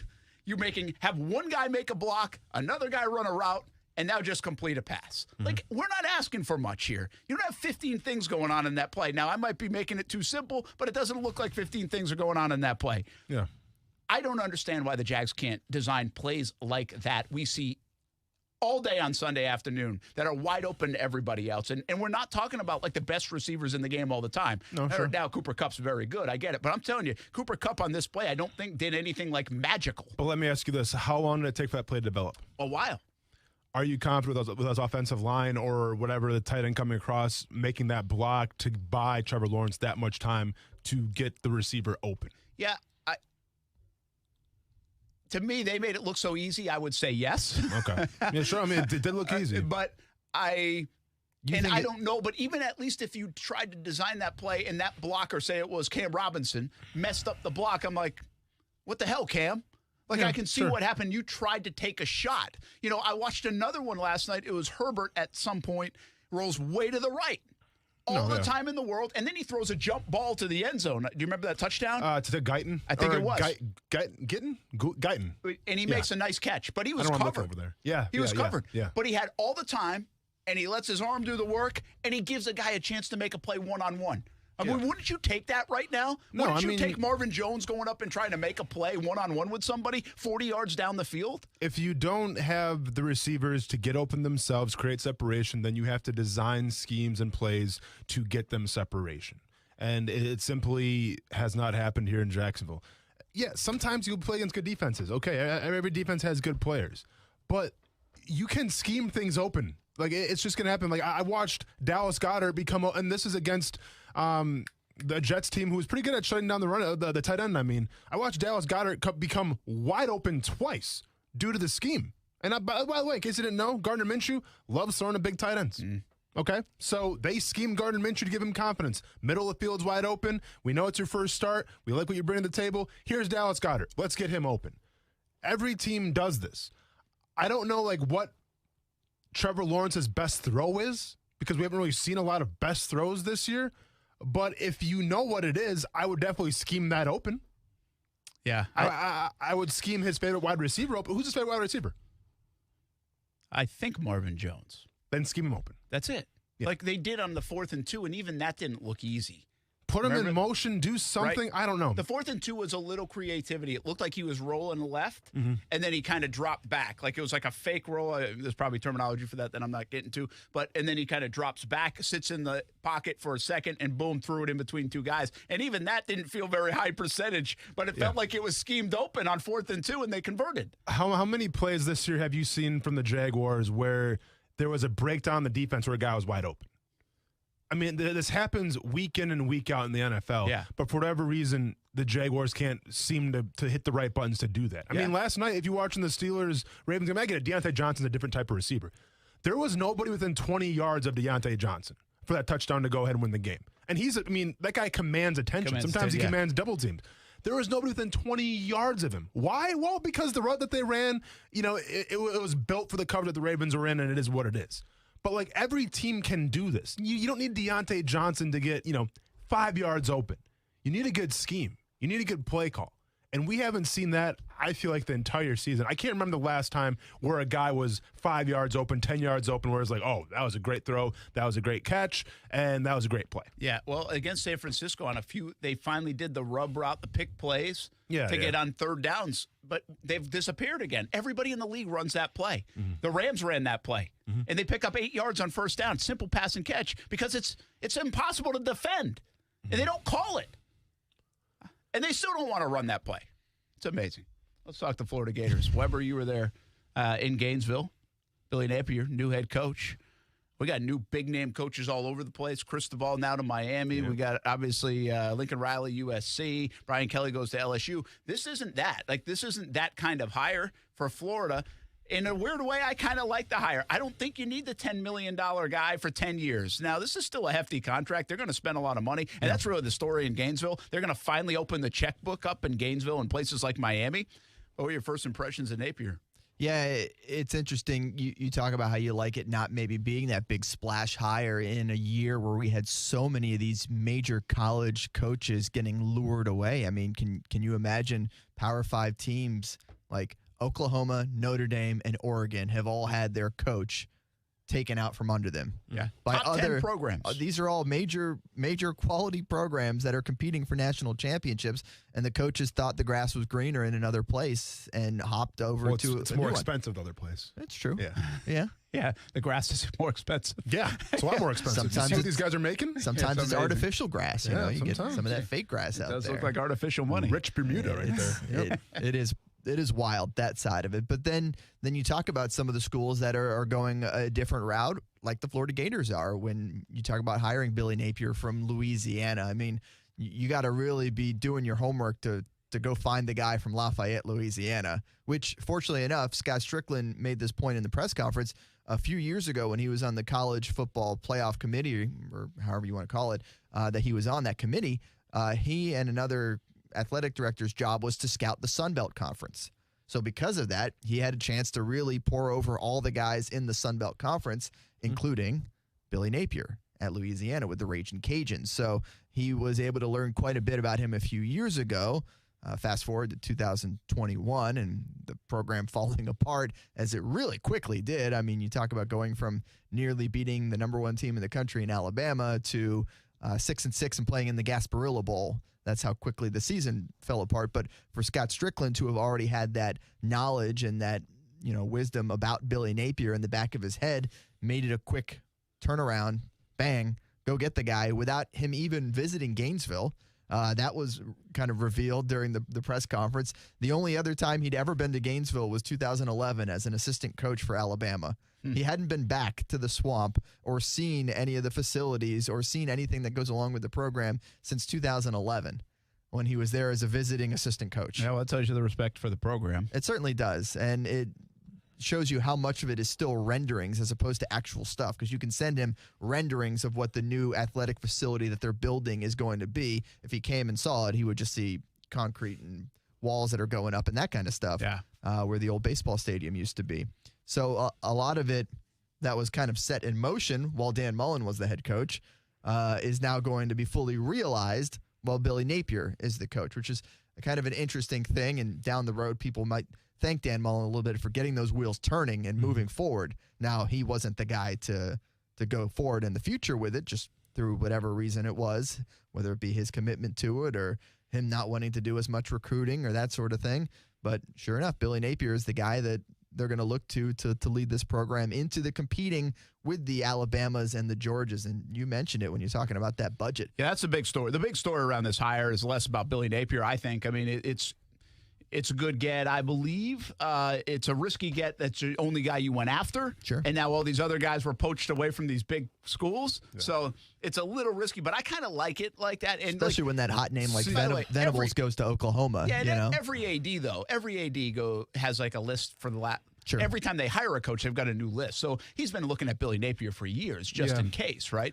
But the money part of this is huge because Napier was at Alabama and Clemson, so he saw what it took to pay analysts and recruiting stuff, and they're going to pony up the money. No, it definitely makes a difference if you have the funds behind you to be successful. But to me, and I don't want to say it's history repeating itself a little bit, but I remember when Dan Mullen got hired by Florida and then it was Willie Taggart going to Florida State. At least from my perspective, it was like, all right, well, Florida State got like the sexier pick, right? The more outside the box, just the exciting pick. And the Florida Gators got Dan Mullen, had some success at Mississippi State, but it was more like vanilla ice cream. Now, Dan Mullen out-coached Willie Taggart like you wouldn't believe, and that turned out to be the better signing in the long run. Hindsight's 2020. But I get kind of the same vibe from Billy Napier, and I see what Miami is doing now with Cristobal. If they do get that job, the deal done here, I mean, to me, Cristobal is, once again, he's the sexier guy. He's the guy that's going to, bring the culture, bring the grit, the toughness, and all this stuff. And Billy Napier is a guy, like you said, so you have to do a little more research behind it to really see what he's all about. The thing I like about Billy Napier, if you're comparing it to the cycle when they hired Dan Mullen at Mississippi State felt kind of stagnant in the fact that they weren't getting any higher. They were going to stay the third or fourth best team in the SEC West while he was there, and they still have. I mean, they're still in that middle of the pack when it comes to the SEC West, trying to catch up to the LSUs, the Alabamas, and the Auburns of that side. And Texas A&M now, too, has passed them. When you're talking about Billy Napier, you're talking about a guy who could have left Louisiana last year, probably could have left 2 years ago for any other job that was looking for that next rising coach. But for him, the big thing was wanting to finish, wanting to get that program to these new heights. And what'd they do this year? They won the conference championship, which last year they got to it, didn't win. Unfinished business. Stuck around another year, saw it through, and finished this year to where they go and win the conference championship. Remember, he got hired a week ago before they played. So, people could point to that and say, okay, maybe his mind teams don't do well. Maybe his mind wasn't into it. Maybe, he's looking at the next step. Well, no, his team went and put together a solid performance and picked up the win over Appalachian State in that Sun Belt Conference Championship game. So they were able to finish. And I like that aspect of it because that has more the vibe of Urban Meyer, who was coming from Utah, where his team goes and wins a conference championship there and is on the way up. That program was on the way up. Whereas Dan Mullen, it was, okay, this is all you can do at Mississippi State. Now let's see if you can do it at Florida. And that's why we wondered if it would plateau even at Florida, if he could win the big one. And I think that question always arises. Listen, Kirby Smart's the best example of, hey, do you have to wonder if they can win the big one? Because Kirby Smart's unbelievable. Yeah. Right? I mean, what they've done is unbelievable. Yeah. But they can't win the big one. They could have pushed Alabama out of it. They could have been playing Cincinnati and then the winner of Notre Dame and Michigan. Yeah. I mean, they had it, man, and they still can't figure it out. They got out-coached, out-played, out everything on Saturday. So, and it sets up for a lot of good storylines down the road, which we'll get into a little bit more this week. What I can't get over, guys, though, is this about the college football. You think slippery. That slippery. A lot of people get like a used car salesman. I don't like to hammer the used car salesman trying to make a living. But I really think of like AAU basketball back in the day. Like that's kind of had your sense of, or even college basketball, right? With paying to play guys, and it feels very sketchy. And we know football is like that anyway. But didn't basketball always feel more like slippery and sketchy than actually the football world did? Because in that sport, one guy can make much more of a difference. Yeah. And so. Well, and also that's where guys got caught, it seemed like, right? They either weren't very good at it or whatever. Yeah. But this felt like this coaching cycle felt as slippery as college football has ever felt. I mean, this Mario Cristobal stuff with Manny Diaz, still the coach. I mean, that was about as bad a business as you can get. And by the way, Diaz didn't do a terrible job there. He might not have been the answer. He had some peaks and valleys. Yeah. And if I'm Diaz, I'm saying, hey, if you would have ponied up this kind of money, we'd win bigger. Yeah. And that's fair. They didn't want to do it. All of a sudden, I guess the big story is why now for Florida? Finally built the facilities over the last handful of years. Now opening up the recruiting budget and the analyst budget and the coaching budget.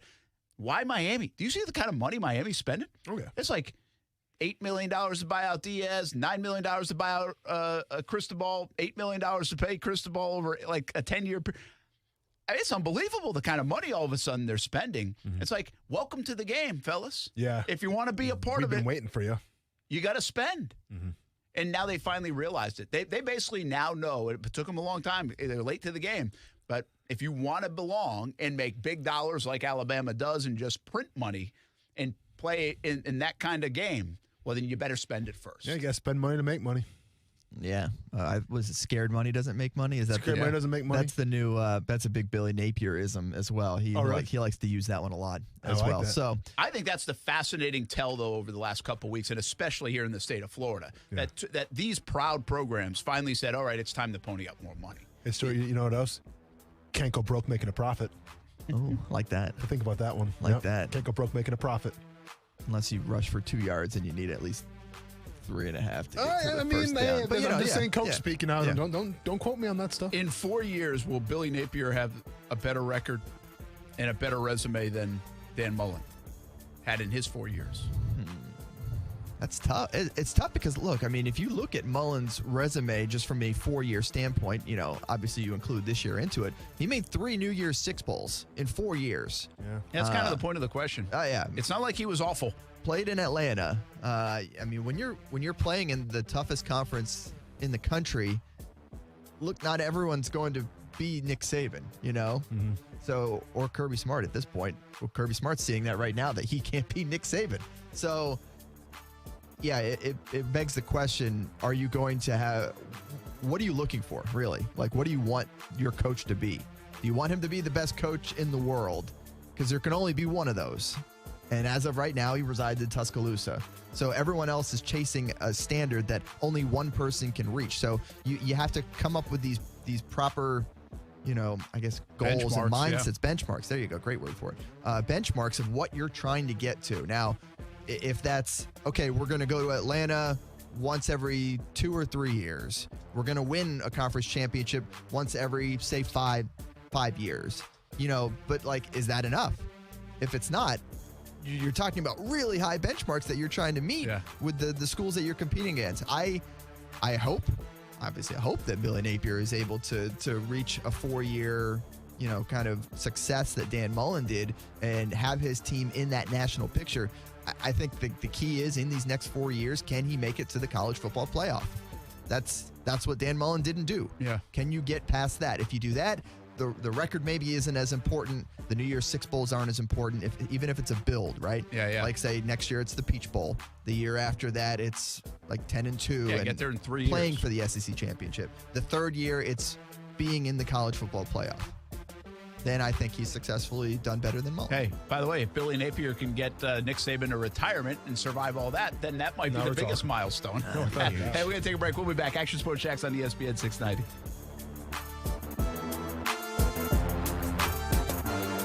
Now, the First Alert Forecast on ESPN 690.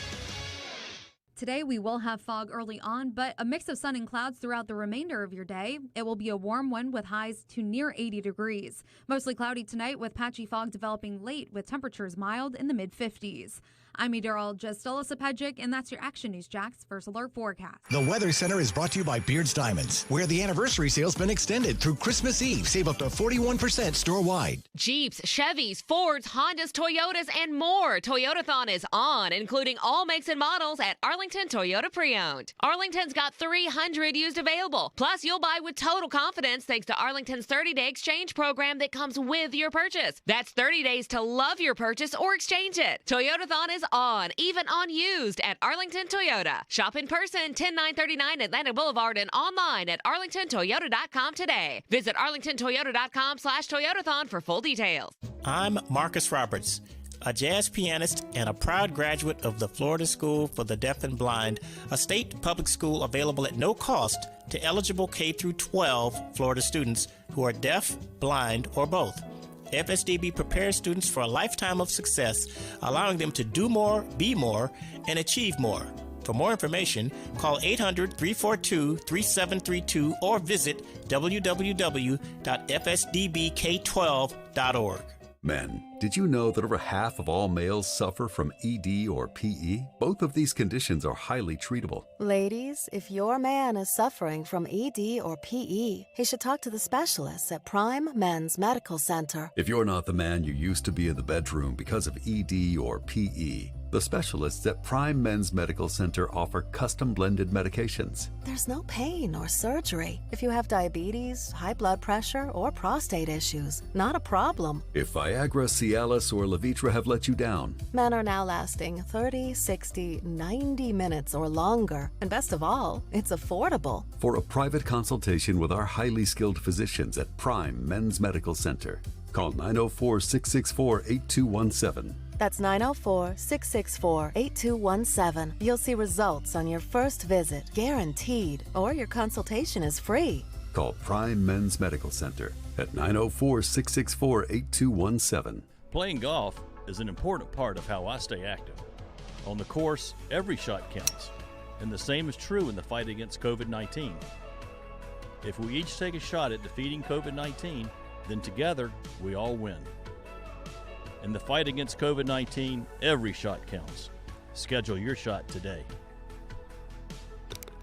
This message is sponsored by the Florida Department of Elder Affairs, the Florida Association of Broadcasters, and this station. I remember my son was going to grow up without a father. I didn't think someone at 23 could be diagnosed with breast cancer. I was probably the healthiest I had been in my life. Early detection of a melanoma saved my life. I survived testicular cancer because of early detection. I survived cancer not once but twice because of early detection. During the pandemic, you may have delayed or canceled routine cancer screenings. It's time to get those appointments back on the books. Early detection saves lives. This message brought to you by the National Association of Broadcasters and this station. Whether you're a rock-solid hard athlete or a hardcore fan, in Little League, a pro, or a weekend warrior, Cora Physical Therapy is here to help you reach your goals. We're happy to announce that Cora is now open in Kingsland, on Boone and Haddock, and we're coming soon to Brunswick. With a total of 17 clinics in the Jacksonville region, there's sure to be one near your home or work. Call or come in today for a free screening. No physician's referral needed.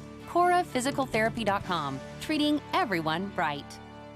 Tobacco-Free Florida knows how hard it is to quit nicotine, which is why we offer different quit options to choose from for free, like 24/7 quit coaches available over the phone and free 2-week starter kits of quit aids. We're even experimenting with 80s pop music. I'm giving you up, giving you up, giving you up. I'm letting you never come back to smoke. I'll never come back. Never come back to smoke. I'll never come back. I'm giving you up. Or maybe we'll just stick to the ways we know work. Visit tobaccofreeflorida.com or call 1-877-YOU-CAN-NOW for free nicotine patches. Hi, I'm Pauline Savigny, owner of Grace Aerospace and a hyper-connected mentoring graduate of the Jacksonville Women's Business Center. Being a member of Jax Chamber and involved with JWBC has provided me with many great new relationships. Success doesn't come without strong support, and the people of JWBC have provided exactly that. JWBC furthers my confidence in that deliverance by providing a strong group of women business leaders to connect with, learn from, and lean on. For more information, visit jaxchamberfoundation.org. I'm Marcus Roberts, and I've been blind since I was 5 years old. I'm a jazz pianist and composer, and I've been fortunate to perform all over the world for more than 30 years. I am also a proud graduate of the Florida School for the Deaf and Blind. While there, I had great teachers who specialized in working with blind and visually impaired students. FSDB provided me with many of the essential skills I needed to succeed. The school is a state public school available at no cost to eligible K-12 Florida students who are deaf, blind, or both. FSDB helps students to do more, be more, and achieve more. It prepares them for a lifetime of success. For more information, call 800-342-3732 or visit www.fsdbk12.org. Hey everybody, it's Brent Martineau from Action Sports Jax. There's a good chance you have a smart speaker, so use it with ESPN 690. Stay up to date on the Jags and all things sports by telling Alexa or Google to play ESPN 690. It's as easy as that. Make sure you listen weekdays 3 until 6 p.m. on ESPN 690. Yeah, I'm not going to give you guys a lot because I just, I wish I had all the answers and I'd give them to you. I don't know the answers other than I know this, that you're going to keep swinging and keep working together. Is there a confidence issue? Anytime you're not successful at something, that's something we've got to fight through. Confidence is a result of success, and right now we're struggling with that.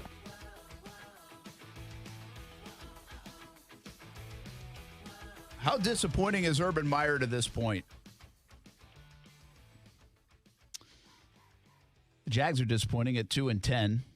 They don't look like they're getting any better. They look disjointed. It seems like we think it's going to implode potentially here in the next couple of weeks. And I don't know if it's getting any better, and it's not going to change because here's the deal. If you think Urban Meyer's not the guy, Urban Meyer's not going anywhere. Like, Urban Meyer's coming back next year. It's too long and too much money of a deal. And I don't see Urban stepping down from it. Like, I keep getting asked that. Like, hey, you think he's going to be the guy next year? Mm-hmm. And absolutely is. I don't think there's any doubt. And you think Shad's going to allow him to be the guy? Absolutely. Like, I just don't. I don't think if that's what you're rooting for, I'd hold the phone on your pom-poms because it's that ain't happening. Again, I mean, Urban's been very unpredictable in his career, but he's never, if you follow his career has never been one and done, you know? And, people, he could potentially in fact, by the way, year two has always been like championship years and really good years in year two. Well, buckle your seatbelts, Stuart, because we're going to the Super Bowl. Woo! By the way, like we go every year. That is a very college thing. It's a very college thing. That in year two, a lot of guys do well. Oh, yeah. Bob Stoops at Oklahoma did it that way. Kirby Smart, I think, at Georgia did that way. Mark Richt at Georgia did it that way, had his best year. Mm-hmm. Urban has done it in other places for whatever reason. And I told you this last week. If there was anything, again, this is totally blind faith here, right?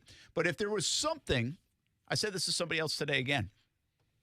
When people come in and look at a building, say like that we were just like a mess in our building, and somebody comes in and is going to be a new manager of it, they usually take 6 to 12 months and watch and observe and then be like, all right, here's what we need to change. They don't come in and change things in like 1 week and 1 month. That's not how it goes. So I think the only CEO kind of feel thing, whatever, that you could maybe say Urban is going to do, which it doesn't totally equate to football because you're trying to win each week, but I wonder if he then figures things out this offseason a little bit, puts his finger on, okay, we did that wrong, this wrong, his transition to the NFL. I mean, again, I'm not saying this is going to happen, but if there's any chance that it turns around, year 2 is a good opportunity for that. You always say a young player makes their biggest jump year 1 to year 2. Correct.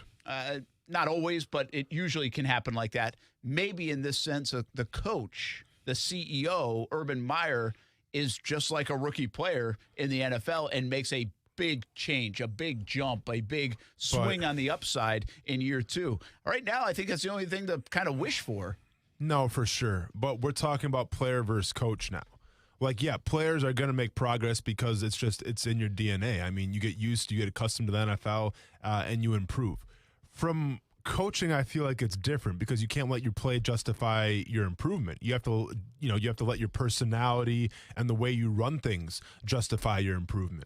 So to sit here and say you're going to go from, I don't know, maybe winning 3 games this year, 4 games if you're super lucky, you're going to go from that and changing your whole philosophy now, your whole mindset, and saying, hey guys, all right, it took me 1 year, I figured it out, I'm going to change who I am now, and I know what to do. You got to be careful with that because then you're basically going to say that first year was a wash. And now if you're Trevor Lawrence, if you're Myles Jack, if you're Josh Allen, you saw the first year Urban Meyer, and if he changes it where it's like a completely different personality, and now he's trying to rule with an iron fist, what kind of message send in that locker room then in the anyways? It's basically you're saying the first year wasn't really me. This is who I really am. Get ready. Or the first year didn't work, so let's try something different. Because this isn't working. It's not working. No, it's not working. No, it's definitely not working. But I think a great coach, through thick and thin, they're going to stay true to who they are, right? Like I think Bill Belichick, whether he was in Cleveland not having success or in New England, he stayed true to who he was as a coach. Now maybe he changed some things. He tailored some things because you got to adapt to the modern NFL athlete. Yeah. But for the most part, I think he's stayed true through and through. I think with Urban Meyer, like, I do think with Urban Meyer in the NFL, it's not the same as he was in college. Like, I think there's different personalities, things that you're seeing. I think he's not really ruling with an iron fist like he did in college. Maybe that's going to be the big change. Maybe he's going to be more in your face, holding you accountable more verbally. Maybe that's going to change. But you got to be careful doing that because the guy they saw the first year, it can't be drastically different the second year because it's not going to work. You lose the locker room that way too. No pressure, by the way. Bill Belichick won a Super Bowl in his second year with the Patriots.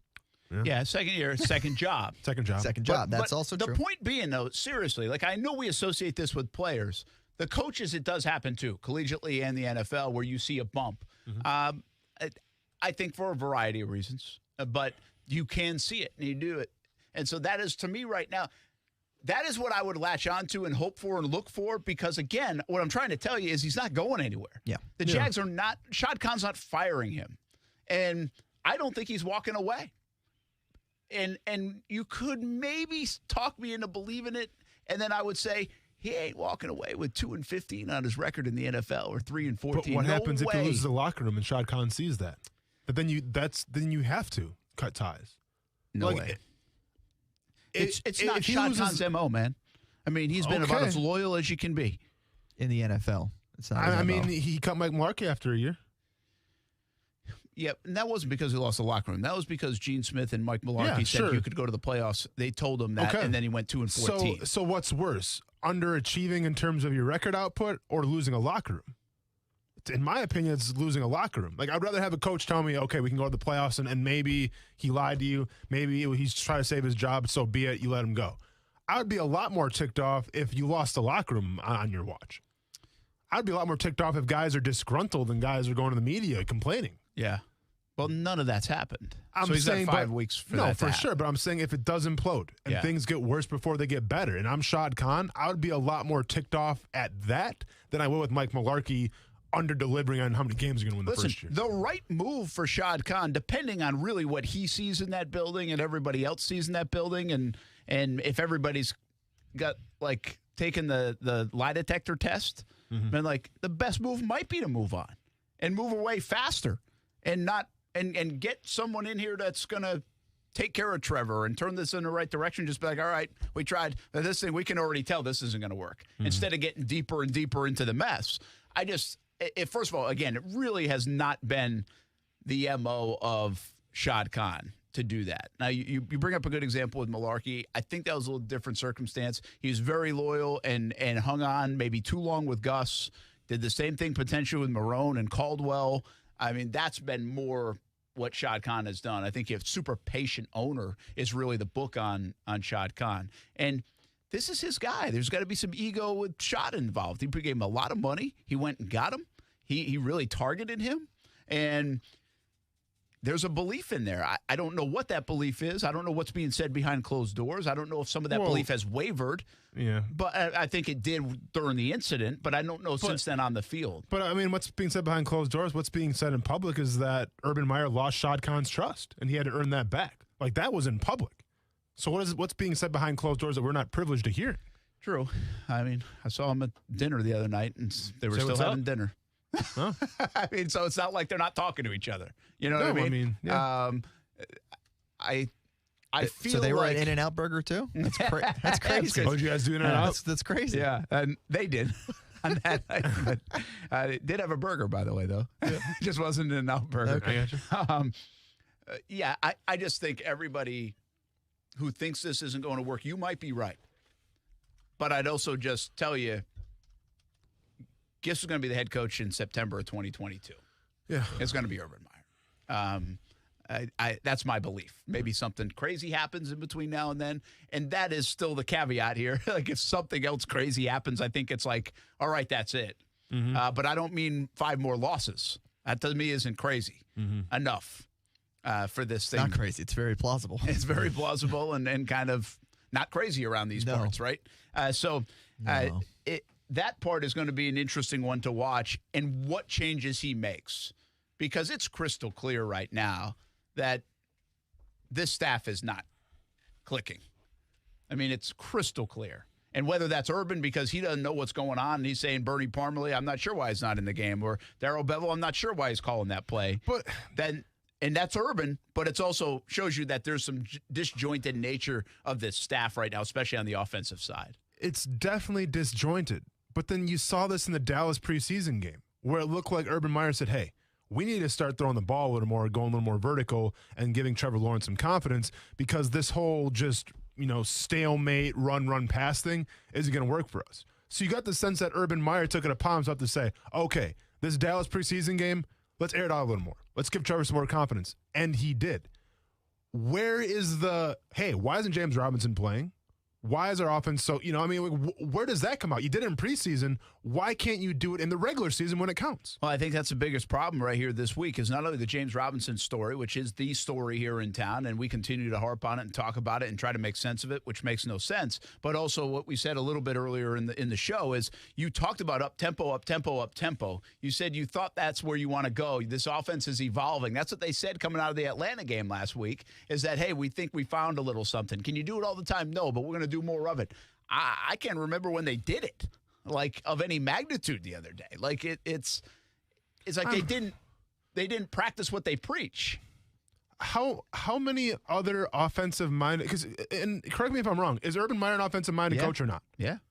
Is he helping develop Trevor Lawrence or not? Okay, so he is. But that's his job, though, right? Yes. He was brought here to do that. Yeah. Stood 5 yards away from his pro day, seeing Trevor Lawrence sucking down. Okay. Balls whistling. Okay, so with all that being said, I was outside those doors, wasn't allowed. Yeah, you were. Hey, he's stalking what's for calling the parking lot. Todd McShay, man. Chased him down. Brent had a shank in his pocket. Hey, you better answer some questions, Todd. Todd was so scared because Todd's a smaller dude, right? Yeah, you probably towering over him. I don't know about towering. You take him. I think he's a former player though, but he'd probably say he what? Kick my butt. What? Long snapper? Kickball. Where's Todd McShay? He played corner or something. Hey, Don't worry about Todd McShay. All right, don't worry about him. But my point, though, is how many other offensive-minded head coaches in the NFL would give you answers like that? Would Andy Reid give you answers like that? Would Sean McVay? Oh, when you ask him, hey, how come Darrell Henderson wasn't? No. Sean McVay's not going to go, well, that's not in his repertoire. That's not in his MO. Like, his brand, his identity, and I keep going back to this, but his identity is all over that offense. Yeah. I'm not saying, Urban Meyer, you got to call plays. You don't want to do that? Don't do that. But if you're an offensive-minded guy, you have to know who's in when, what the game plan is. If you go no huddle or hurry up, then you go hurry up, and you got to know all this stuff. Yeah, I would think you'd want your fingerprints on it. It's got your name on it. There's no other offensive-minded coach that would give answers like Urban Meyer has given the past couple of weeks. None. Really, there's no coach. Yeah. Because everything's a direct reflection on you.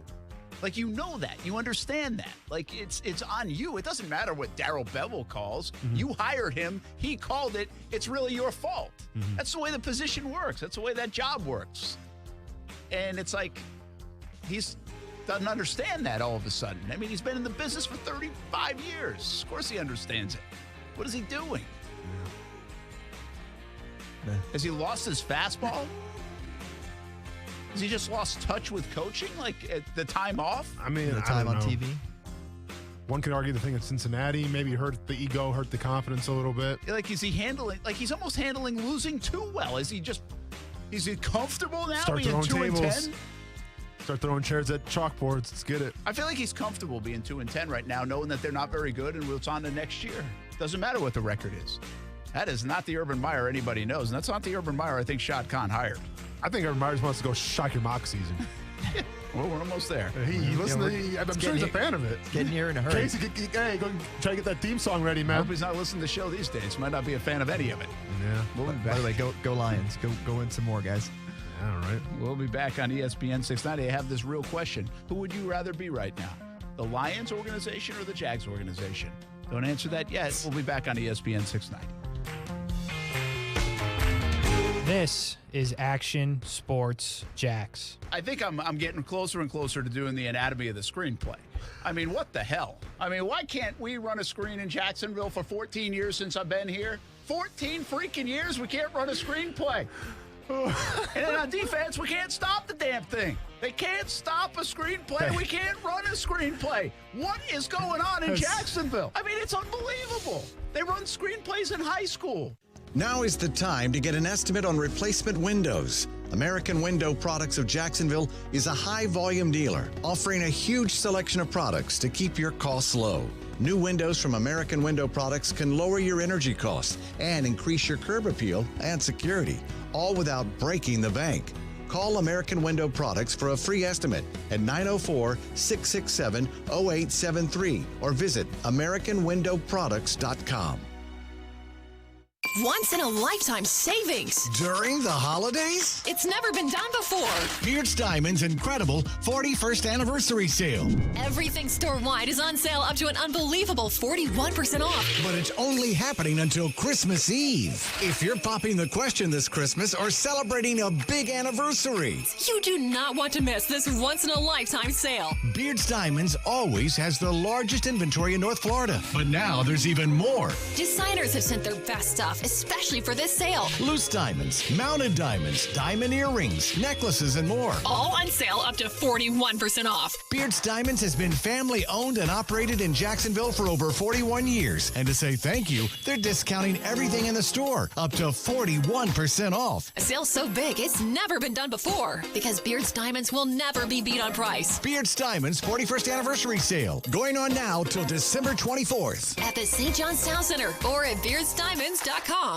Sick of big banks drawing money out of Jacksonville? Want your money to stay here and help local folks? At 1-to-1 Financial, Jacksonville's hometown credit union, all of our capital is invested back into Northeast Florida. This includes our all-new hometown credit card. You get all the rewards and perks of a big bank, and every swipe invests back in Jax. Get 2 points for every $1, up to 50,000 bonus points, 24/7 fraud protection, pay with points, and tons more. Support your community with a hometown credit card from 1-to-1 Financial. Apply at 121fcu.org. Federally insured by NCUA, a proud Visa partner.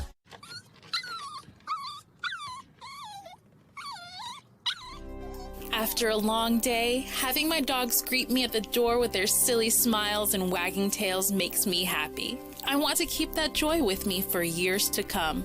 That's why I trust Forever Vets Animal Hospital to keep my pets healthy. Forever Vets was voted 2019's best vet in Jacksonville Magazine's Readers Poll, and it's easy to see why. The affordable wellness plans are tailored to meet all of your pet's changing needs as they grow. Open 7 days a week, Forever Vets friendly staff is available to treat you and your pet with care. They combine extended hours with online booking to allow you to give your pet quality care while accommodating your schedule. Go online to forevervets.com to find which of their 9 locations is nearest you. And don't forget their newest location in Bartram Market. Forever Vets Animal Hospital, keeping your pets happy and healthy forever. Hey, Ray Magliozzi here. I'd like to carry more parts at my shop, but I just don't have the room. Every time I go in the back to get wiper blades, I trip over a dusty crate of Honda air filters, then bang my head on some GTO radiator hoses. eBay Motors never has that problem. They stock all the right parts at the right prices. 122 million of them, with everything from new headlights to vintage gear shifters. I can't imagine being able to stock 122 million parts. I mean, where would I get all those shelves? eBay Motors. Let's ride. Hey, sports fans, are you ready to get in on a piece of the action? The only thing better than your football team winning is when you have some skin in the game. This is Ultimate Vegas Insider John Anthony. And if you're looking to cash in on tonight's big game, New England, Buffalo, I've got you covered. Documented 73% against the spread. Call 1-800-244-5506 for my absolutely free side and total on the recorded message line. That's 1-800-244-5506. What are you waiting for? Get off the sideline. Call 1-800-244-5506 now. New England, Buffalo, side and total. Free on the recorded message line. Every touchdown and victory dance just got that much sweeter. But before you get in on the action, call 1-800-244-5506 or go to VegasScoresAndOdds.com. Sponsored by JFSR Group.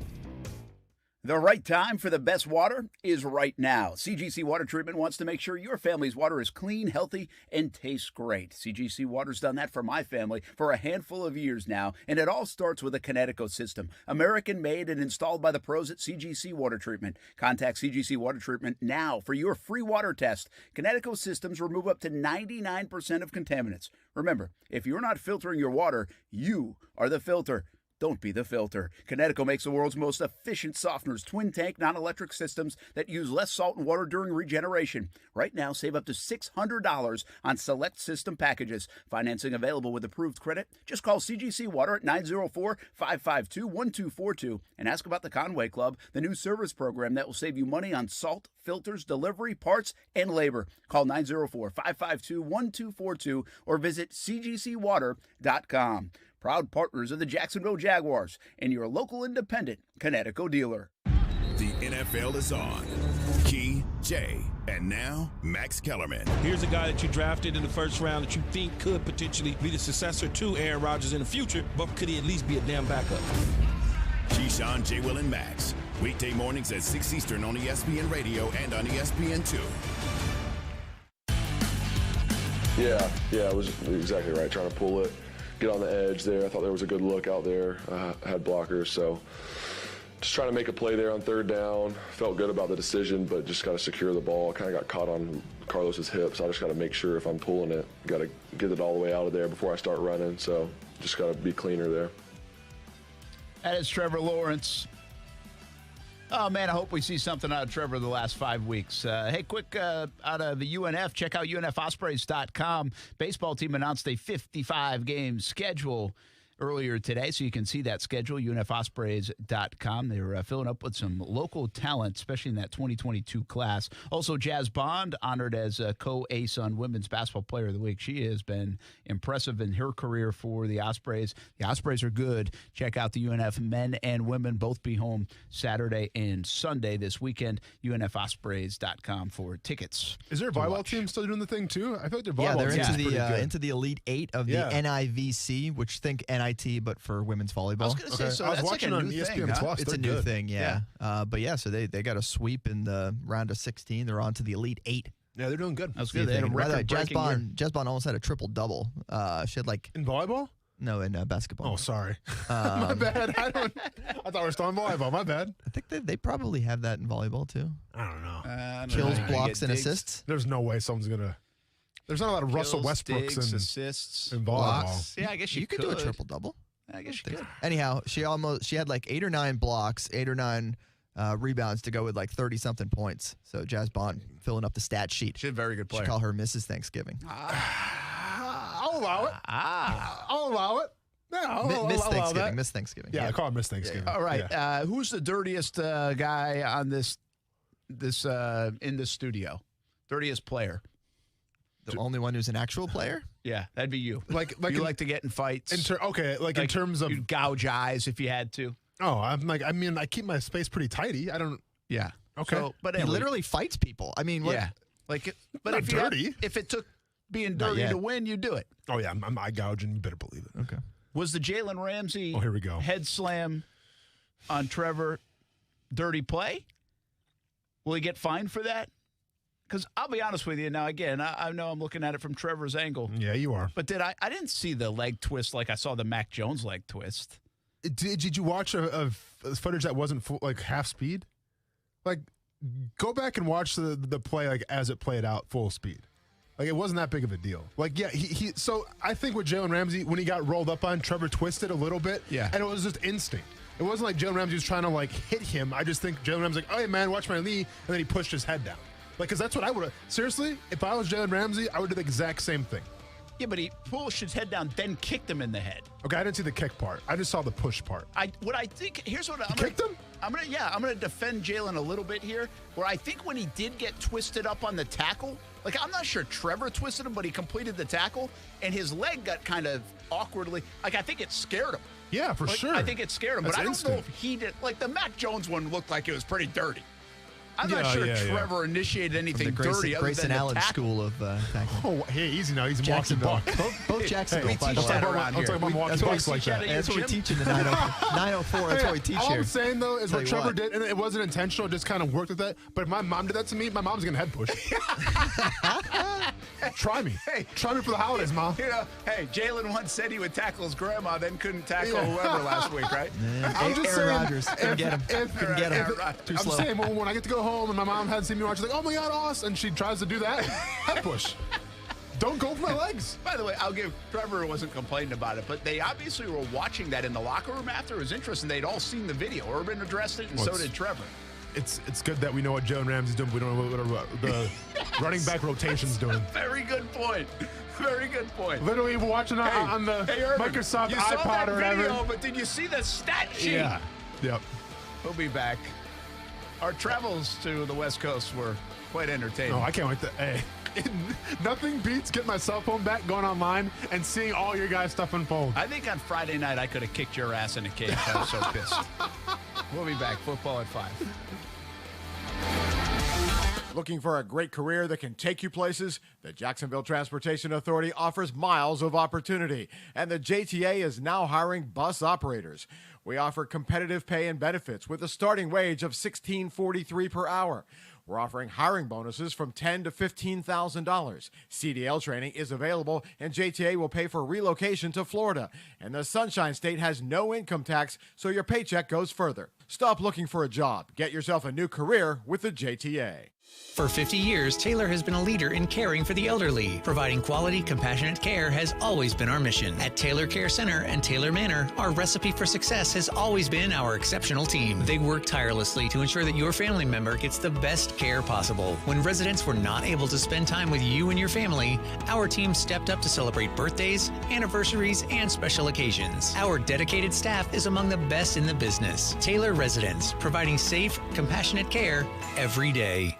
Hey, Bruiser, you ready to do the old holiday shopping routine? Yeah, I got all the houses picked out. Alrighty. Hey, you know I almost feel sorry for these folks. Don't go soft on me now. That's why they pay insurance. Okay, so you promise those kids will just lose their bikes for a little while? Yeah, I promise. Whatever. All right, then let's sing our favorite holiday song. Yeah. We're making our list, checking it twice. Looking for houses with things that are nice. Bruiser and Browser are coming to town. We're filling our truck, we won't leave much. Avoiding those houses at God's safe touch. Bruiser and Browser are coming to town.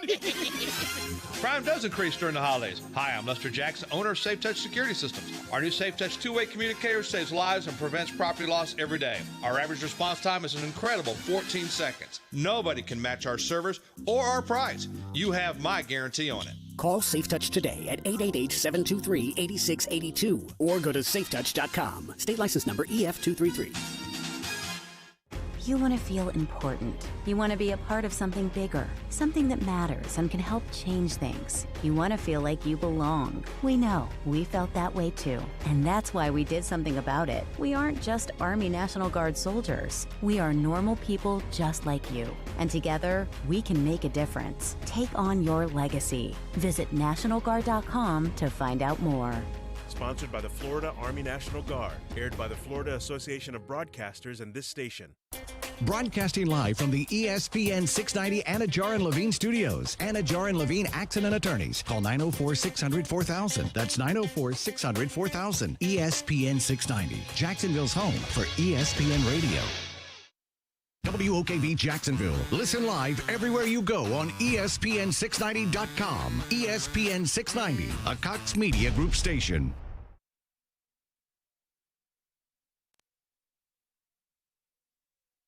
This is SportsCenter. I'm Doug Brown. What a matchup on Monday Night Football. The 7-4 Bills hosting the 8-4 Patriots in Orchard Park. ESPN's Bart Scott says this game gives the Bills an opportunity to atone. This is like getting a second chance at going against the Colts. This is like a second chance at going against the Tennessee Titans that took your manhood, that ran the ball down your throat. Yep. This is your opportunity to say, all right, y'all push me around. Y'all think y'all about to run up on me. Y'all think we soft? Bart Scott on Bart and Hahn. Patriots and Bills coming up at 8:15 Eastern on ESPN. Ravens cornerback Marlon Humphrey will miss the rest of the season with a torn right pectoral muscle. Jets wideout Corey Davis will have season-ending surgery tomorrow on a core muscle injury. An MRI on Washington tight end Logan Thomas shows he avoided a left ACL tear, but he does have damage to the knee that could end his season. It happened quickly today. The Miami Hurricanes fire head coach Manny Diaz. Less than an hour later, Oregon's Mario Cristobal takes the job. Cristobal returns to his alma mater where he played on 2 national title teams. Do you own or rent your home? Sure you do.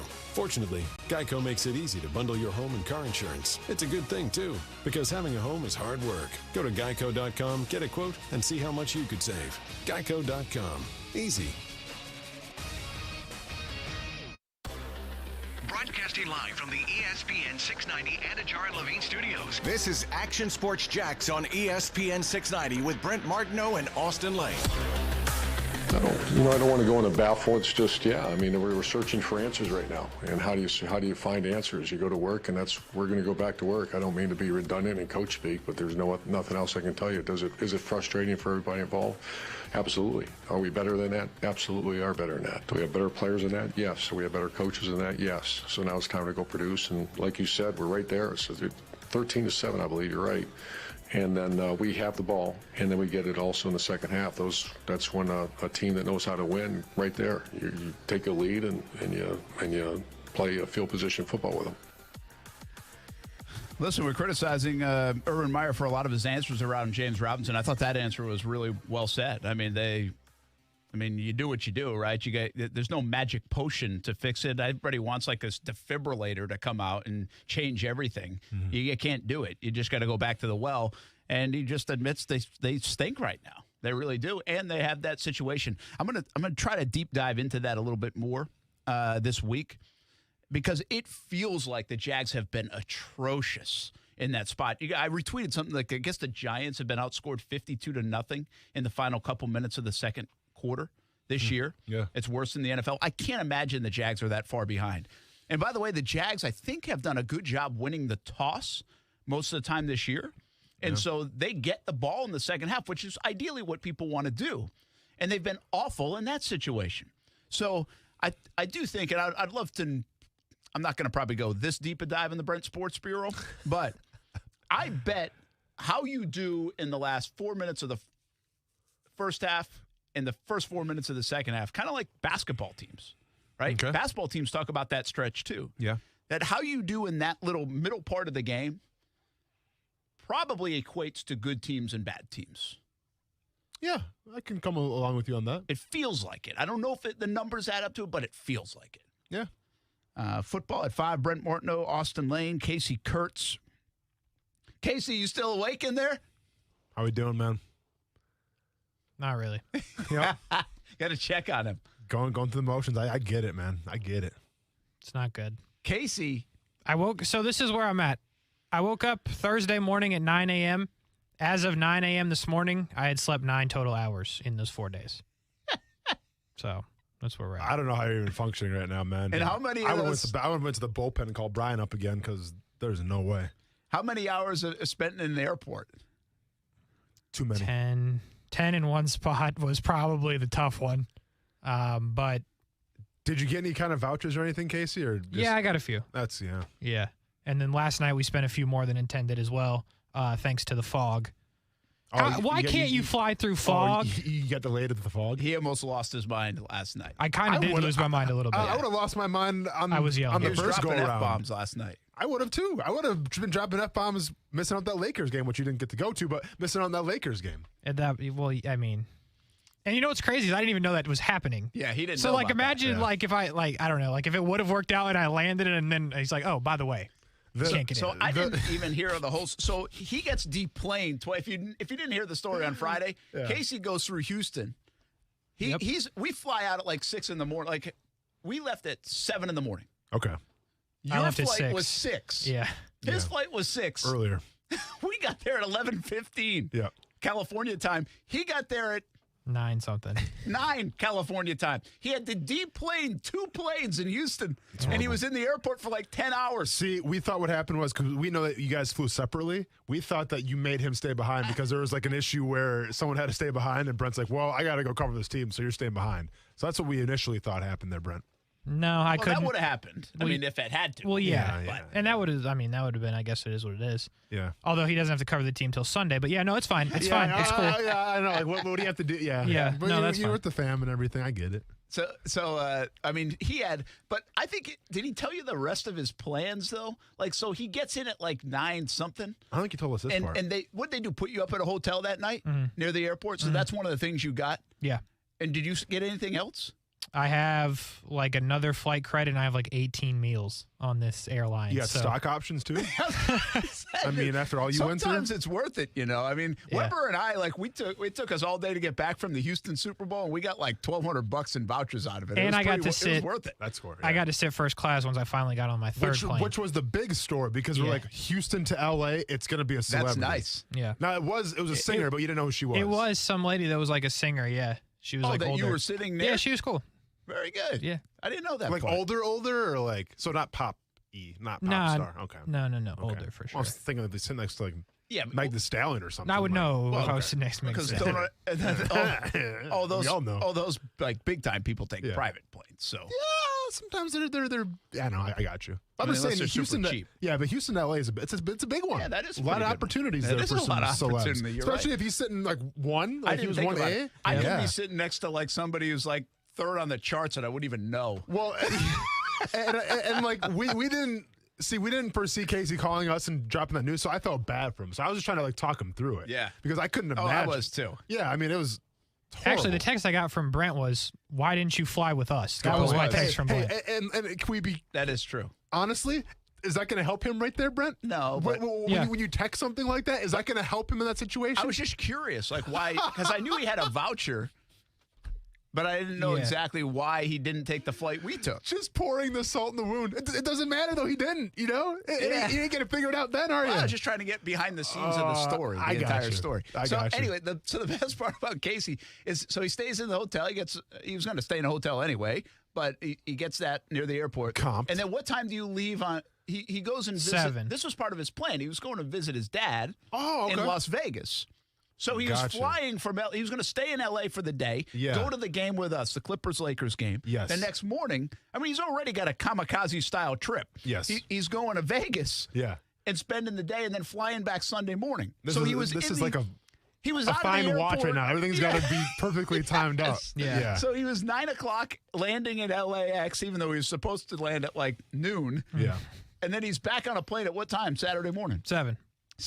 That was a quick flight. Nothing. No big deal there. 40 minutes, couple of Ted Lasso episodes. There you go. By the way, hey, listen. This is the breaking news of the weekend. Is this? Yeah. What is it? This truly was a disaster. What of a is trip. Really, really good quality show. Wholesome? Now, here's the thing. No, not wholesome. Here's the thing. No, do you want me to read the text of what he said? No, don't. No. I'll have to get the dumb button ready. But it was so good. He dropped He dropped a cuss word. Okay. You almost got one when you said, "Why didn't you just fly with us?" But that one was going to be. I was going to add. Not helping anything when you ask him questions like that. Maybe that was bad karma. Maybe that's why we didn't get the tickets. That would have been like me seeing you with, and you can tell a story as well, but seeing you with your tickets and being like, "Hey, why don't you use Ticketmaster next time?"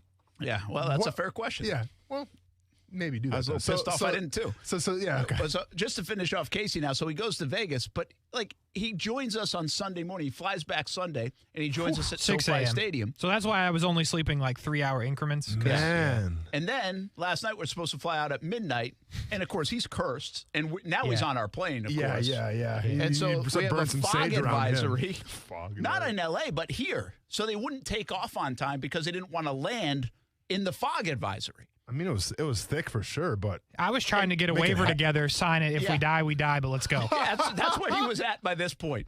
He was literally said that. Like he's not making that up. Around asking I did say that. Yeah.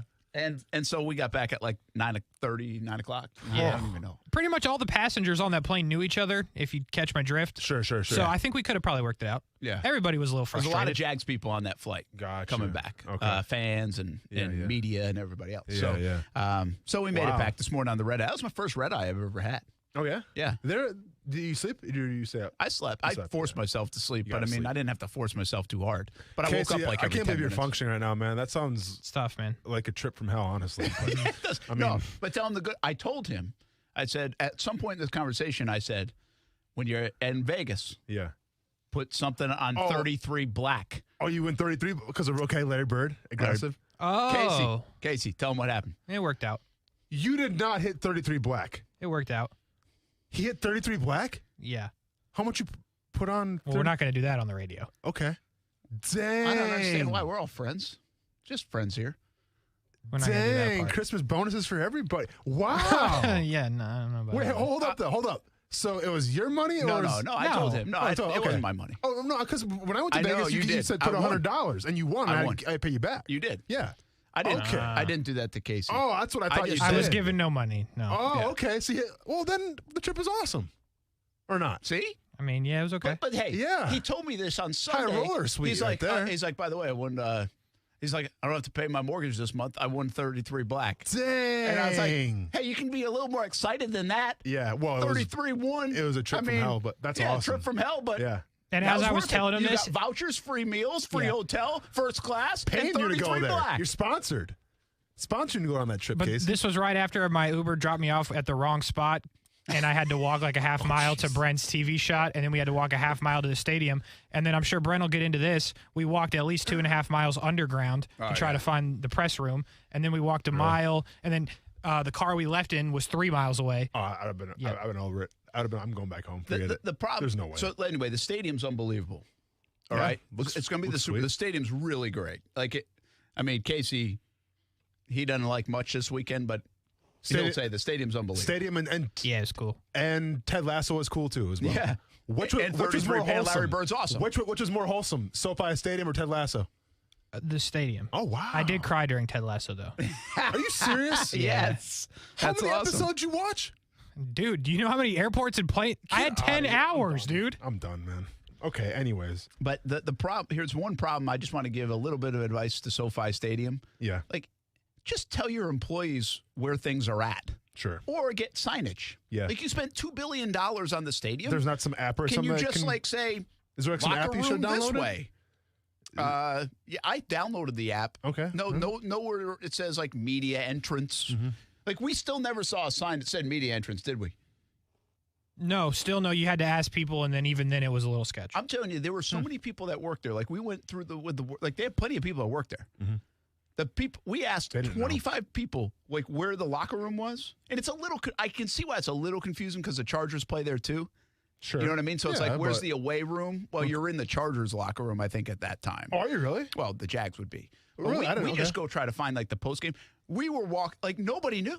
Like there was a person every 5 steps we'd ask, be like, I think it's over there. They'd point you in like the wrong direction. I don't know. But let's. And it was like it was wild. It was like nobody knew anything about the stadium. Those same people though, like we'd be like, "Hey, where do we go?" And they'd be like, "Oh, we think it's that way, but first, can we see your credential, please?" Oh yeah, we got asked about our credential like 30 times. We were on the field for an hour and a half before the game, and there's a person every 5 centimeters. They're like, "Hey, you got your credential?" If you think you're sneaking into SoFi Stadium without a credential, that ain't happening. Not a chance. Now, if you think you're going to wander around SoFi Stadium for an hour looking for the post game, you're going to do that. They'll let you do that. You're going to do that. How are the? I mean, I don't know if you guys have noticed, but how are like the concession prices compared to other? So I got this for you because you told me. Yeah. When we were trying to get anywhere than where we were, I checked it out before it was open. Not gonna lie to you, they were high. Yeah, it's not. It was not like Mercedes Benz because the Mercedes Benz was really good. That's kind of like the golden echelon to compare it to is Mercedes Benz Stadium. But yeah, they were high. But yeah, because that's good food prices at Mercedes Benz. Oh, they're crushing it at Mercedes Benz. Yes. Okay, Brent. So overall, but Steph said like they got like a burrito or something. Mm-hmm. So they had really good food, and the concession food was good, and they had a lot of concession stands, so you didn't have to wait in line. Like that. So they loved it. Kaylee, and Steph loved it. Said just fantastic. Did you see a fight? Because I feel like she said everybody was nice because they knew they were kicking the Jags' ass. They didn't need to beat each other up. That's a good point. No press box fights either. Who wants to fly all to LA and then get their butt kicked like literally get physically assaulted? Like no one wants to do that. Now my buddy out there said, "Hey, low key, the Rams have an aggressive fan base." Yeah. Did you just say low key? Yeah. Because you don't think I've seen videos. You think of the Raiders. Of course. Right? Of course. But I don't think people know. But the Rams are very traditional. Okay. Old school fan base, going back to the LA Rams. The original LA Rams. The Coliseum and Eric Dickerson and right? Mm-hmm. Well, he's like they can get rowdy now. Okay. But there was really no reason to get rowdy to yesterday. To what? Yeah. Like it was 37-7. They'll probably thank you for Jalen Ramsey and everything. They'll probably be more hospital than anything. It's like being in Green Bay for a game. Yeah. So, but she said it was, I think, $16 for the burrito. So, seems high though. That's pretty high. But it is California also. Yeah, no, for sure. California's pricey. But SoFi Stadium, I'm telling you, it is magnificent. Okay. It really was is. Really like, cool. I'm not a huge stadium guy. Like, I don't really. What people don't know, and I tried to tell Steph and the kids this too, and Casey saw this, it's the underbelly of the stadium.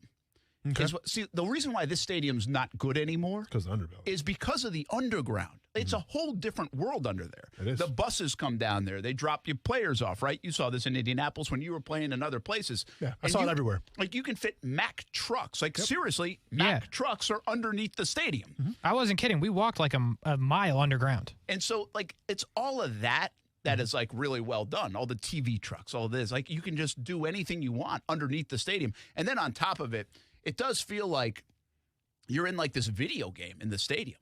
The climate control is perfect, right? Nice. I mean, you've got a little breeze coming in because it's open air. You've got the roof on. I mean, you've got the circular jumbotron. I mean, everything is just plush because it's 2 years old. Yeah. I mean, it's fantastic. It really is as good as advertised. Cool. And I will say this is something to keep in mind for the Jags. When they put the roof on or some kind of canopy or whatever, this is what SoFi Stadium did. They put that, it is a roof, but it's kind of more of a canopy. It's like see-through or very light. It's not like a structure like Mercedes-Benz that opens up in kind of a funky way. And it lets so much daylight in that it feels like you're outside. Now, and of course, there's daylight because of the open air. Yeah. But it does not feel indoors. Like, I didn't get that Well, feeling. no, Maybe I remember Casey did. But when there was like a thunderstorm one time, they had to like get people inside. They didn't get people inside, but they had to like call off the game a little bit. They until suspended lightning the passed. game. Yeah. Which I thought was indoor, so I got you. And, now, and you don't feel, though, you feel a little bit of the breeze, but I doubt, because it's sunken in. Yeah.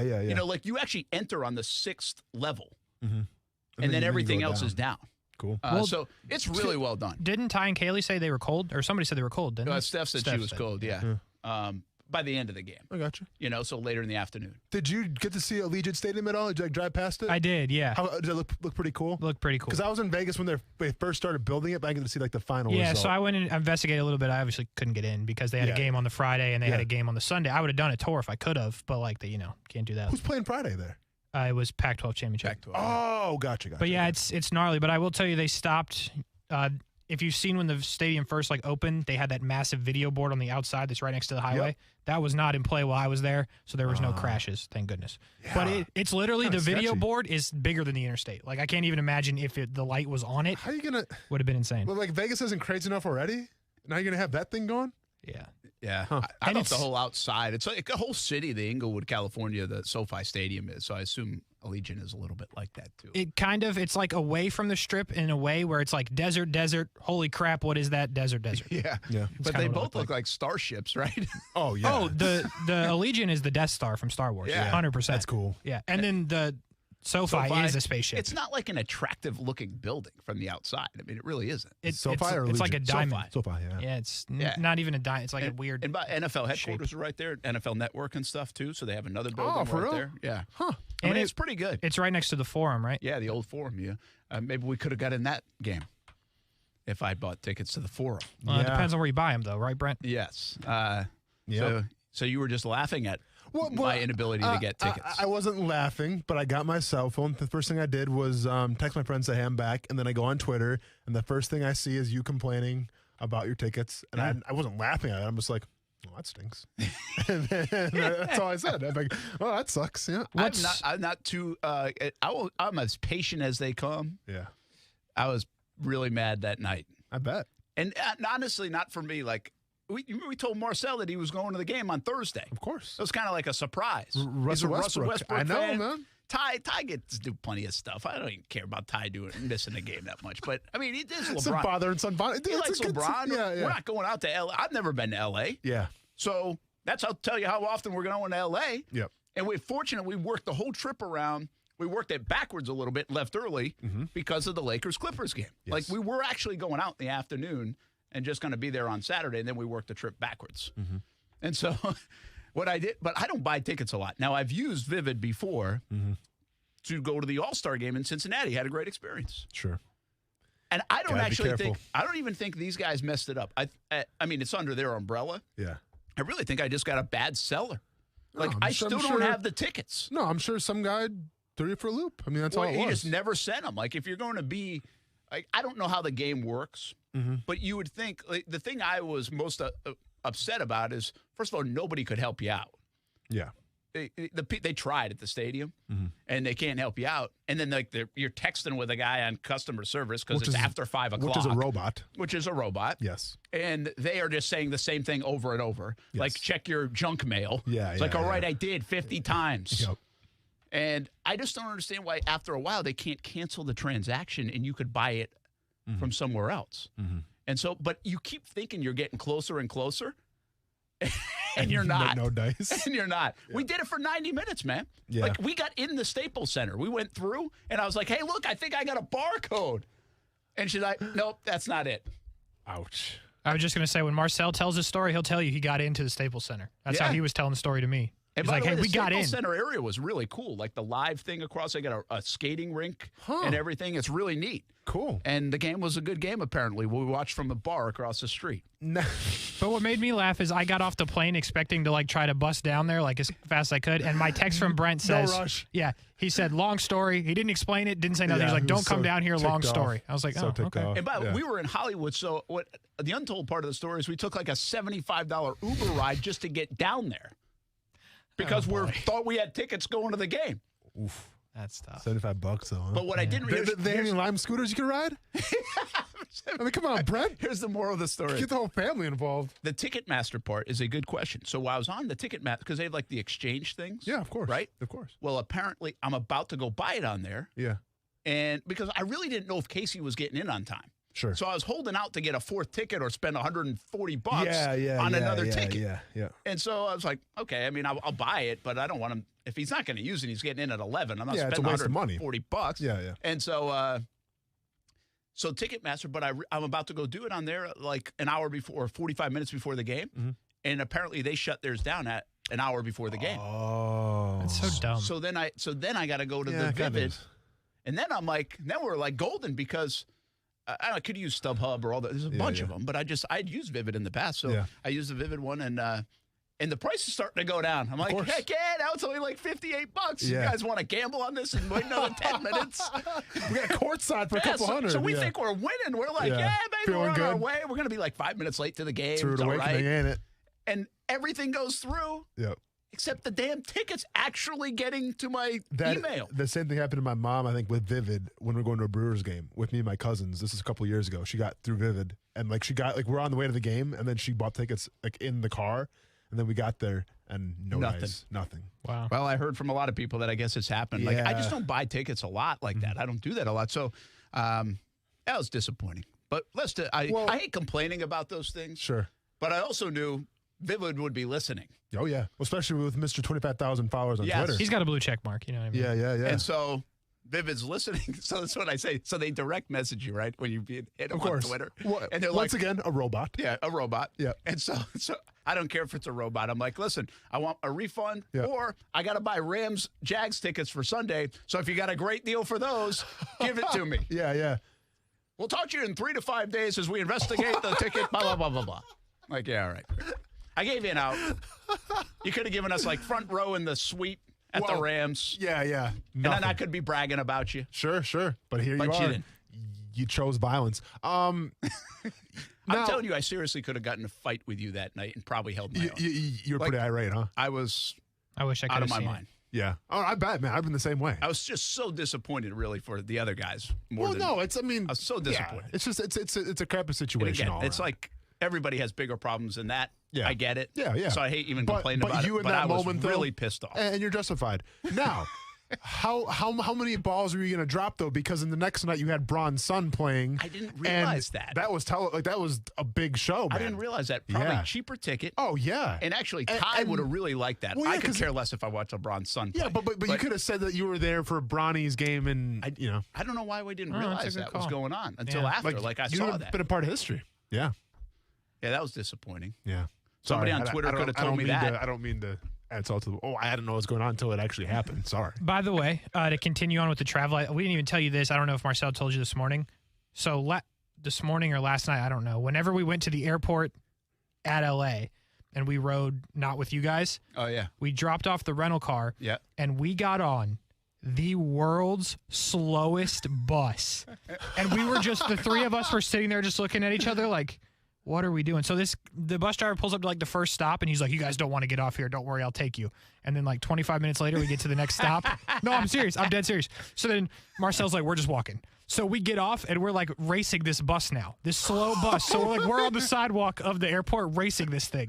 And we end up beating it barely. Oh, man. Yeah, that happened this morning. You live life to tell stories. You got a few of them from You guys the got weekend. a bunch of them, man. That's a quick trip that felt like it lasted a lot longer than 50 whatever hours. See, I'm glad I didn't go because like nothing annoys me more than when you're traveling and stuff just doesn't go your way. Because like you're already jet lagged, you're tired, and then to go through, We had a good. Actually, it was a good. Well, I don't know if Casey did, but he did hit 33 black. And that's the story right there. And to be honest with you, the rest of the trip was fantastic. Cool. Just the Lakers game was. And what was fantastic, by the way, I don't get to experience this at like the Jags games, as you know. I'm not qualified to get into the press box. But I am in LA, which is odd. Anyway, not important. Yeah. Sitting next to Brent while live tweeting during a game is an experience. Oh, really? I didn't even notice, man. I always wasted opportunities. I try to like say something to him, I'm like, oh, and he just like doesn't respond. He's locked in. I'm locked in, man. No, he's locked in. But I mean, the typing is so loud, and then it's like every 4 seconds, and I'm just like, well, see, all right. we have a good chemistry in our press box because like I'm always watching the replays and stuff on my laptop. Yes, so then Brent's like busy live tweeting, and then all of a sudden you kind of look over like, what happened there? And then I got you, Brent. Let's go and chart that play up real quick just to make sure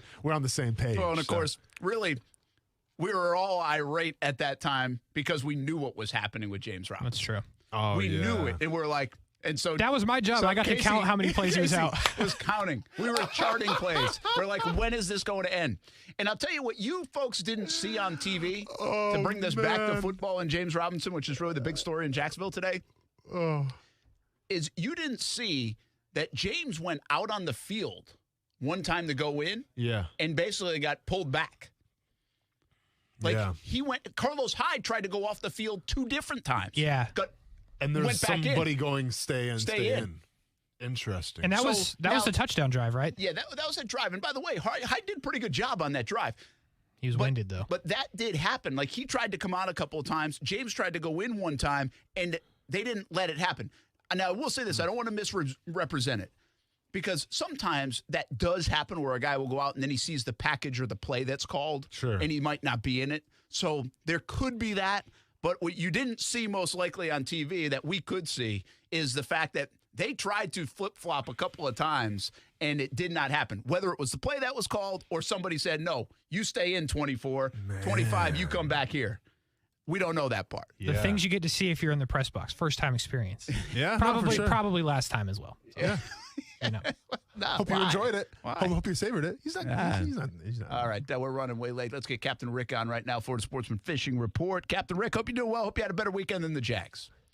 Yeah, well, it'd be hard not to, wouldn't it, Brent? Yeah. Gee whiz. Most every morning I wake up and give thanks that I'm not Urban Meyer. So certainly. Pretty good weekend, Brent. Maybe not as good as we anticipated.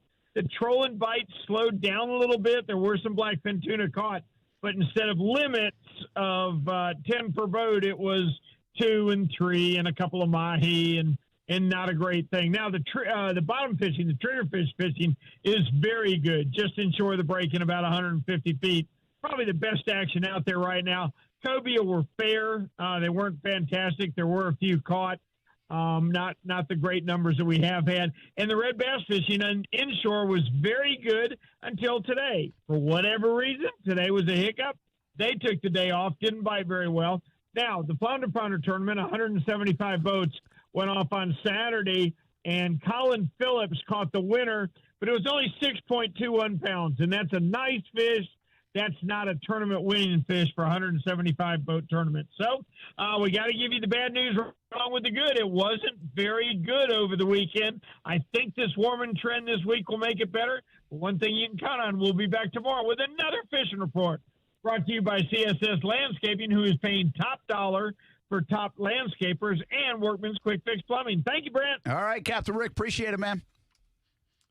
That sounds like the Flounder Pounder 6.12. Flounder Pounder. The 6.12 win. Yeah. Wasn't like a good enough win. It was kind of like winning a football game like 9-6. Sure, exactly. But I felt like the 9-6 win was pretty damn good around here. I would celebrate it. I would too. I'd be celebrating that dub. Man. Win's a win. A win is a Take win. what you can get at this point. All right, we got to take a break. An hour ago or so, I teased. Oh, yeah. Would you like to be the Lions or the Jags organization? I don't mean on this Monday.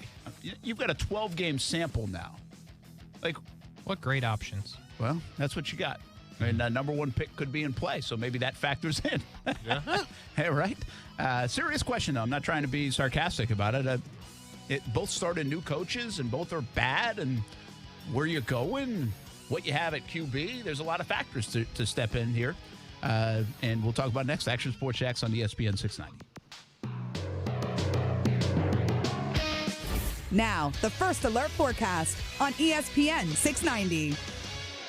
Mild tonight under partly cloudy skies. Some areas of fog later on as temperatures drop into the mid to upper 50s. And partly cloudy tomorrow. An isolated brief shower, but still mostly dry and mild with temperatures back into the 70s in the afternoon. From the CBS 47 and Fox 30 Action News Jax First Alert Weather Center, I'm TV meteorologist Mike Burrish. The Weather Center is brought to you by Beard's Diamonds, where the anniversary sale's been extended through Christmas Eve. Save up to 41% store-wide. The Florida Forum Speaker Series, brought to you by the Women's Board of Wolfson Children's Hospital, is underway. Don't miss Major General Charles F. Bolden Jr., a retired Marine officer, astronaut, and former NASA administrator, on November 17th, and four-time Super Bowl champion and broadcaster Terry Bradshaw on January 20th, 2022. The series takes place at the Times Union Center for the Performing Arts. Get your tickets today at thefloridaforum.com. The Florida Forum has contributed more than $9.2 million to Wolfson Children's Hospital of Jacksonville. Looking for a great career that can take you places? The Jacksonville Transportation Authority offers miles of opportunity, and the JTA is now hiring bus operators. We offer competitive pay and benefits with a starting wage of $16.43 per hour. We're offering hiring bonuses from $10,000 to $15,000. CDL training is available, and JTA will pay for relocation to Florida. And the Sunshine State has no income tax, so your paycheck goes further. Stop looking for a job. Get yourself a new career with the JTA. Know what time it is? It's time to get moving. Cora Physical Therapy has opened a new state-of-the-art clinic in Kingsland on Boone and Haddock, and will be opening another one soon in Brunswick. With Cora, you have access to licensed, passionate clinicians, only the most innovative equipment, and life-changing therapies. Cora is all about treating everyone right now. It's your move. Visit CoraPhysicalTherapy.com for a free screening. No physician's referral required. Same-day appointments available. Do you have a passion for sales? Are you known for building strong relationships? Do you love to compete and win? CMG Jacksonville is searching for a talented individual to join our family as a media consultant. This position will require a committed person who will forge great relationships with Jacksonville's business leaders and develop profitable campaigns for advertisers. If your talents are a match, email your resume to jaxjobs@cmg.com. That's JAXJOBS@cmg.com or call 245-8732. I don't know about you, but I'm ready to let the good times roll. And by roll, I mean roll on home in a brand new Toyota, because Toyotathon is on at Arlington Toyota. Camry, Corolla, RAV4, Tundra, Tacoma. Arlington Toyota has 300 new Toyotas available. And with Arlington's 30-day exchange program and lifetime warranty with every new purchase, buying your new Toyota's more fun than ever. Toyotathon is on at Arlington, 10939 Atlanta Boulevard, or online anytime at arlingtontoyota.com. Visit arlingtontoyota.com/Toyotathon for full details. Kevin Harlan and Hall of Fame quarterback Kurt Warner here from Monday Night Football on Westwood One with a preview of a great game to wrap up Week 13, the hottest team in the NFL. The New England Patriots take their 6-game winning streak, Kurt, into Buffalo to face the Bills. It's the first meeting between the teams this year, but it feels like a must-win. It doesn't get any bigger than this at this time of year, Kevin, and you're talking about the Patriots. What I love about the Patriots is that they are a complete team. Their young quarterback playing really, really well, but they're not asking him to do everything. Great power run game, and then, of course, you have the defense with a bunch of versatile players against a Buffalo Bills team that is really about Josh Allen. Big play after big play. Can he carry this team over a complete team in the New England Patriots? Join us for the Pats of the Bills coming up on Monday Night Football. Get ready for the game with more details and preview at WestwoodOneSports.com. And remember to listen for the NFL right here all season long.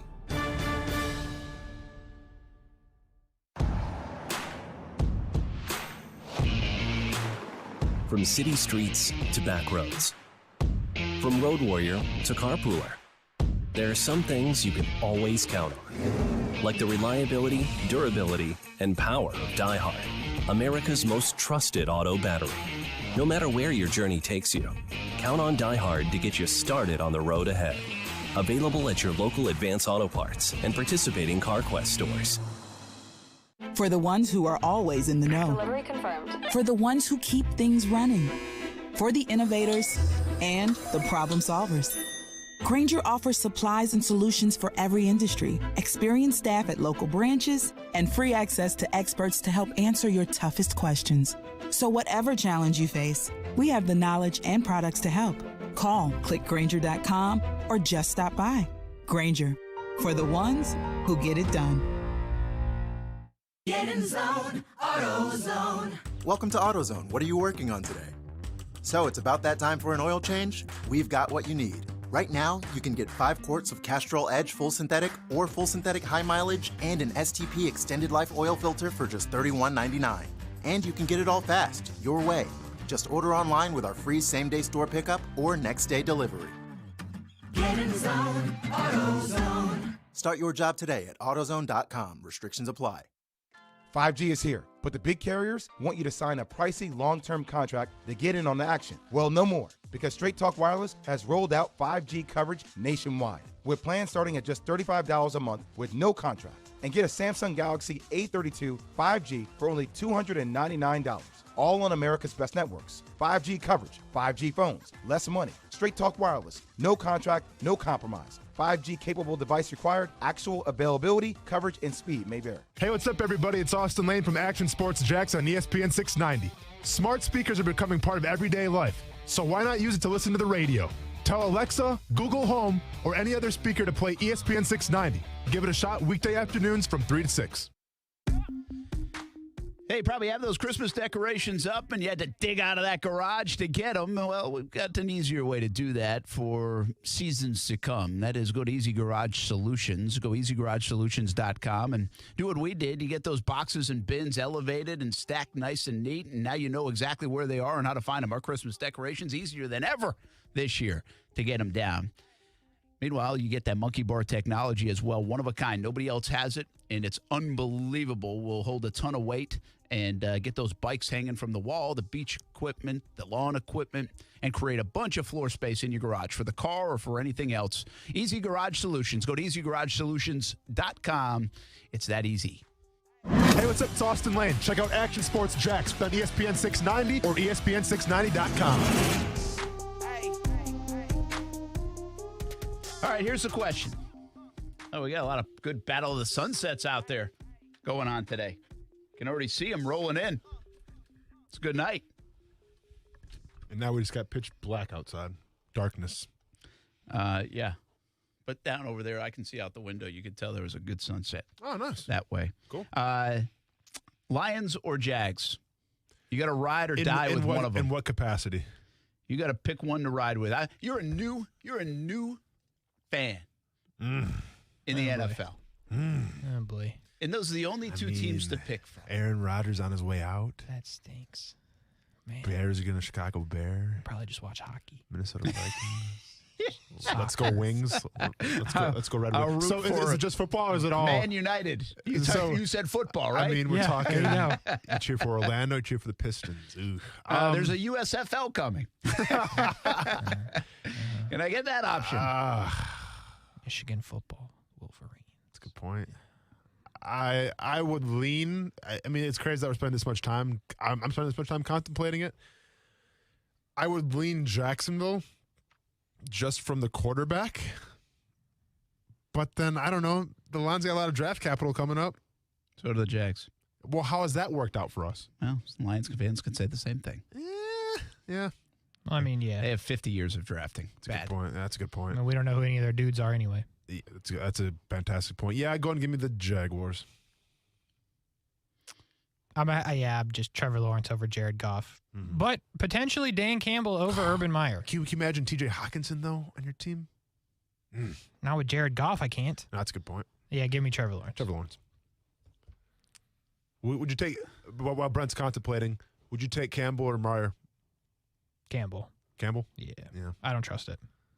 He cried. I like a good cry. At least I cried over Ted Lasso. This guy cries over his team. Listen, at least you know what you're getting with Dan Campbell, a crazy dude who's gonna cry at press conferences. They love him too. Yeah, but they embrace that. Like they rally behind that. Yeah. I mean, did you see after that game they all hugged Dan Campbell after the game when they won? Well, they all hugged Urban after they won. But I bet Dan Campbell knows who's on the field when, like which running back is on the field. That's a good point.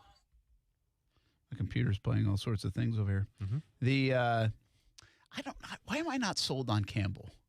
Because it just doesn't. Nah, it's not. It's not. Listen, I'm easy to buy. I'll buy. You were very turned off from the crying thing. You've said it many times. Yeah, you like the fact that he was crying. There's something about Campbell that I just don't like. Listen, I'm a big Saleh fan. They haven't done much yet either, right? They're improving. Yeah. Well, I feel like they are. Yeah. I mean, yeah. But I was just even when they weren't, okay. I would have faith in Saleh. I told you that, by the way. Like, listen, I do not want to be hypocritical here. I was on the Urban train. Mm-hmm. So I'm okay with Urban being hired. I can't deny that. Mm-hmm. But I also was a big fan of Saleh. I think Saleh is going to be a good coach in the NFL. Now, the Jets have some similar problems the Jags have had and the Lions have had. And these teams have similar issues where they just can't get out of their own way. Mm-hmm. And the Lions look like they did it again yesterday. I mean, going for holy cow. We were watching that one. It was like, why, are you kidding me? Yeah. But I don't know about Dan Campbell, man. I can buy some other guys. I'm not a huge Arthur Smith guy in Atlanta, but some of these other new coaches I'm okay with. And I don't feel great about Arthur Smith. I think he's a little overrated. And Dan Campbell just is a little too much like WrestleMania at the podium for me. Yeah. Their first-round picks have been so bad. I just Googled them. Detroit's. Oh, my goodness. I mean, what I try to tell people, and this is like that's Calvin. This is a warning, is like there are organizations that lose for a long time, and Detroit is a great example of it. Like, just because it's been a bad 14 years doesn't mean it can't be 14 more. Like, I'm serious. Like it's it's happened in Cleveland and in Buffalo and in Detroit and in other places for that long. Oakland and L.A. and all, the St. Louis Rams were a great example of it until recently. So it's just not going to. I'm waiting for Murphy's Law to kick in, and then I look at the Detroit Lions. I'm like, maybe there's no such thing as Murphy's Law in football. Maybe you're just meant. I mean, they just can't get anything right. So I would clearly say I think there's a lack of talent. I'm not a huge Dan Campbell guy right now. I'm not a huge Urban Meyer guy, quite frankly. But I think there's more talent here. There's plenty of cap space. They're not like up against anything. They're going to have plenty of picks. Do you start to value the number one pick chase at all? Like, do you care? Like, does that, like, I'm a big believer this year and every win means something, I think, more than having the number 1 or 2 or 3 pick. Yeah. And quite frankly, now you can't have worse than like the number 5 pick if you're the Jags. Yeah. I mean, it is kind of, I don't know. Like, I always seem like every year there's the unequivocally number 1 pick of a draft, right? Like Chase Young, by all means, number 1. Trevor Lawrence was number 1.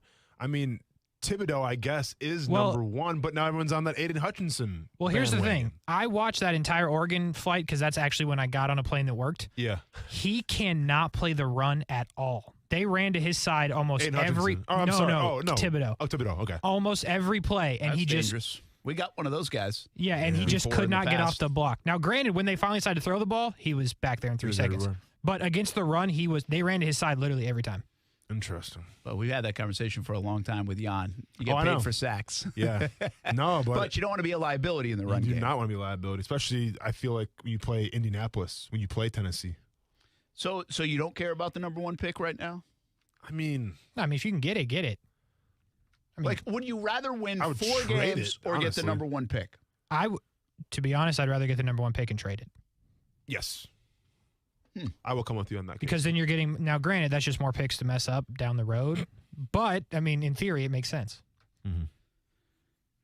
Because them beating the Jets or the Texans doesn't going to do anything for me. To me, see, if you get blown out by the Jets, though, that's going to be the lowest of the low. Well, don't get blown out. Because well, even if you get beat, we'll see what the spread even is. But if you get beat by the Jets, because, these are 2 teams that are kind of on the same plane. If you lose to the Texans and the Jets. Well, don't get me started on the Texans. Yeah, if you lose to them, get swept by the Texans, who aren't even trying to win. And I hate Houston now, let me tell you what. The whole city. Okay. It's such a cool city, man. No, not a chance. Bummer. Public enemy number 1. Yeah, I mean, I asked that. Like, listen, it feels different from the tanking of last year and tank for Trevor. I understand that. It is such a weird thing, man. Like, we're all in our own heads, and the Jags have put us in this way, I think, because you're like, I do feel like some wins matter. I feel like actually getting to 4 wins, like winning 2 games, means something. I really do. Like, I've not stopped that. But also, I'm like, okay, well, if you pick 5th or you pick 2nd, I guess I'd rather pick 2nd. But what I want these guys drafting the guy at 2nd or 5th or 9th or 15th or 11 times. Like, I just don't trust anything.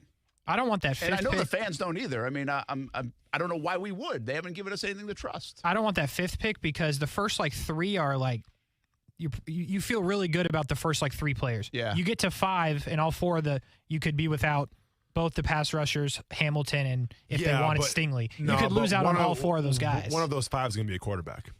Yeah, but there's some You would talk. think, but maybe there's not. a recent story out that's going to be the first time since, I forget what they said.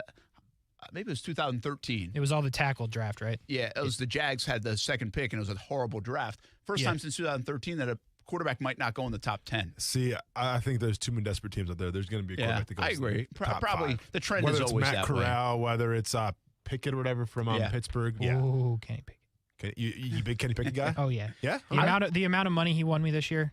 I will say I'll buy this. him a drink anytime. I will say this. Black 33. Last year was Trevor, of course, for obvious reasons. Thibodeau and Hutchinson feel like they're pretty good players. Hutchinson really is a guy that now, I mean, it feels like, wow, this guy could be like, probably because he's a white pass rusher, the next J.J. Watt. I mean, seriously. Bosa brothers, J.J. Watt. Well, I mean, those guys are in our minds, right? Yeah. I mean, they're Big Ten guys, and look what T.J. Watt's doing. And I mean, seriously, that's what. I mean, get a guy that can shoot a 3 from French Lick, Indiana, and he's going to feel like Larry Bird. Yeah, I mean, Get a white pass rusher. John Chick, do what you got to do, man. All right. Chickamania. I don't want Hutchinson anymore. Hey, come on, man. Chick's a great Chickamania guy. was the real deal for a while. Don't ever hate on John Chick now. Nah, he's a good dude. John Chick, salt to the earth. Hell, he was like 40 years old playing, it seemed like. He has 9 kids. Yeah, dude had like he has diabetes thing in the pump too. He has to. does he he really? used to pump up. He had like the little the insulin pack. He had a nice overachieving career. You better believe it, Played in man. the CFL for a bit. Chickamania. Joe Collins, Chickamania. But seriously, if it's Hutchinson, I don't want Chick's results. You don't want Chick's results. I got you. All right, we'll be back. Action Sports Jax on ESPN 690. Huge game tonight. Buffalo against the Patriots. Who wins it? Who do you like? Cold weather, I'll tell you bad next. weather. Oh, I thought we're leaving. No, we got another segment. Oh, cool. Okay. Let's get ready to go. Don't go anywhere. I'll stay. Now is the time to get an estimate on replacement windows. American Window Products of Jacksonville is a high-volume dealer offering a huge selection of products to keep your costs low. New windows from American Window Products can lower your energy costs and increase your curb appeal and security, all without breaking the bank. Call American Window Products for a free estimate at 904-667-0873 or visit AmericanWindowProducts.com. Tobacco-free Florida knows how hard it is to quit nicotine, which is why we offer different quit options to choose from for free, like 24/7 quit coaches available over the phone and free 2-week starter kits of quit aids. We're even experimenting with 80s pop music. I'm giving you up, giving you up, giving you up. I'm letting you never come back to smoke. I'll never come back. Never come back to smoke. I'll never come back. I'm giving you up. Or maybe we'll just stick to the ways we know work. Visit tobaccofreeflorida.com or call 1-877-YOU-CAN-NOW for free nicotine patches. Life always has its challenges, but if you feel hopeless or suicidal, you don't have to face it alone. I'm Dr. Christine Caulfield, CEO of LSF Health Systems, and our free Link to Life program can help. We'll connect you with a care coordinator who will work with you to build better tomorrows. Please take suicide off the table. Contact Link to Life at 904-582-3252 or visit lsfhealthsystems.org. Slip and falls can be embarrassing, leaving you in pain and feeling like you've lost control. I'm Eli Anajar from the law offices of Anajar and Levine. After a fall, document the scene by taking photographs and make sure to get medical attention for any injuries you may have. If you've been injured in a slip and fall accident, call the law offices of Anajar and Levine at 904-600-4000. That's 904-600-4000 for a free consultation. And take back control of your life. Office in Jacksonville. Jeeps, Chevys, Fords, Hondas, Toyotas, and more. Toyotathon is on, including all makes and models at Arlington Toyota Pre-Owned. Arlington's got 300 used available. Plus, you'll buy with total confidence thanks to Arlington's 30-day exchange program that comes with your purchase. That's 30 days to love your purchase or exchange it. Toyotathon is on, even on used at Arlington Toyota. Shop in person, 10939 Atlantic Boulevard and online at arlingtontoyota.com today. Visit arlingtontoyota.com/Toyotathon for full details. For the ones who are always in the know. Delivery confirmed. For the ones who keep things running. For the innovators and the problem solvers. Grainger offers supplies and solutions for every industry, experienced staff at local branches, and free access to experts to help answer your toughest questions. So whatever challenge you face, we have the knowledge and products to help. Call, click Grainger.com, or just stop by. Grainger, for the ones who get it done. Do you know what it takes to be a successful business owner? If so, share your advice with someone who is eager to learn from your experience. As the nation's premier organization supporting small businesses, SCORE is always looking for people willing to offer their time and expertise to mentor current or aspiring entrepreneurs. We need volunteers from all areas of business, including accounting, finance, human resources, sales and marketing, as well as legal. If you're interested in joining our team, click on the volunteer tab at jacksonville.score.org. You want to feel important. You want to be part of something bigger. Something that matters and can help change things. You want to feel like you belong. We know. We felt that way too. And that's why we did something about it. We aren't just Army National Guard soldiers. We are normal people just like you. But our part-time service in the Army National Guard means we get to be more. When our communities are in need, we get the chance to stand up and do something about it. We get to serve in our own region and help the people we call neighbors. From the farmlands of Mississippi, Alabama, and Georgia, The mountains of West Virginia, Kentucky, Tennessee, North Carolina, and Virginia. to the beaches of Florida, South Carolina, Puerto Rico, and the Virgin Islands. We are here for our hometowns. And together, we can make a difference. Take on your legacy. Visit NationalGuard.com to find out more.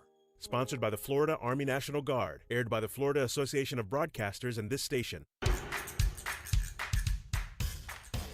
Looks like it's snowing in Buffalo.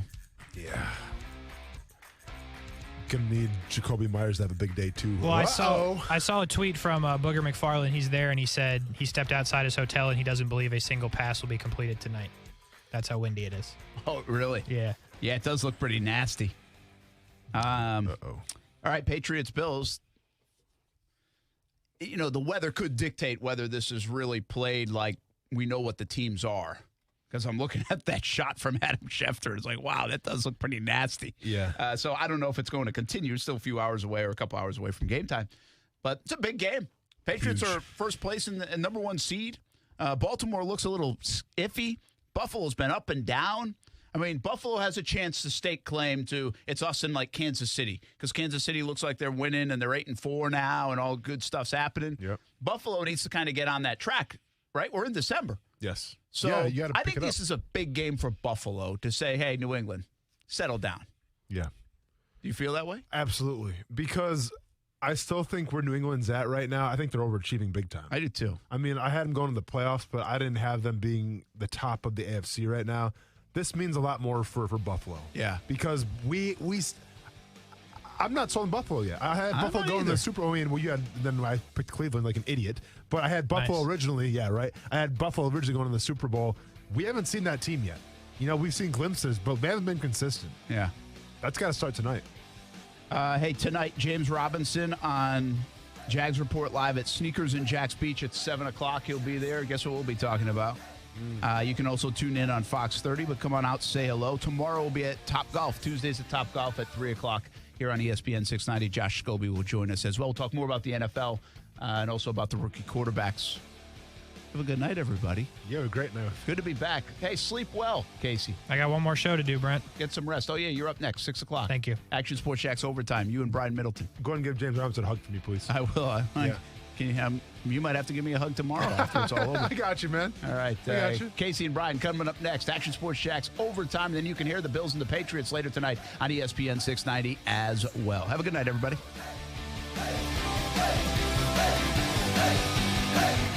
Hey, sports fans, are you ready to get in on a piece of the action?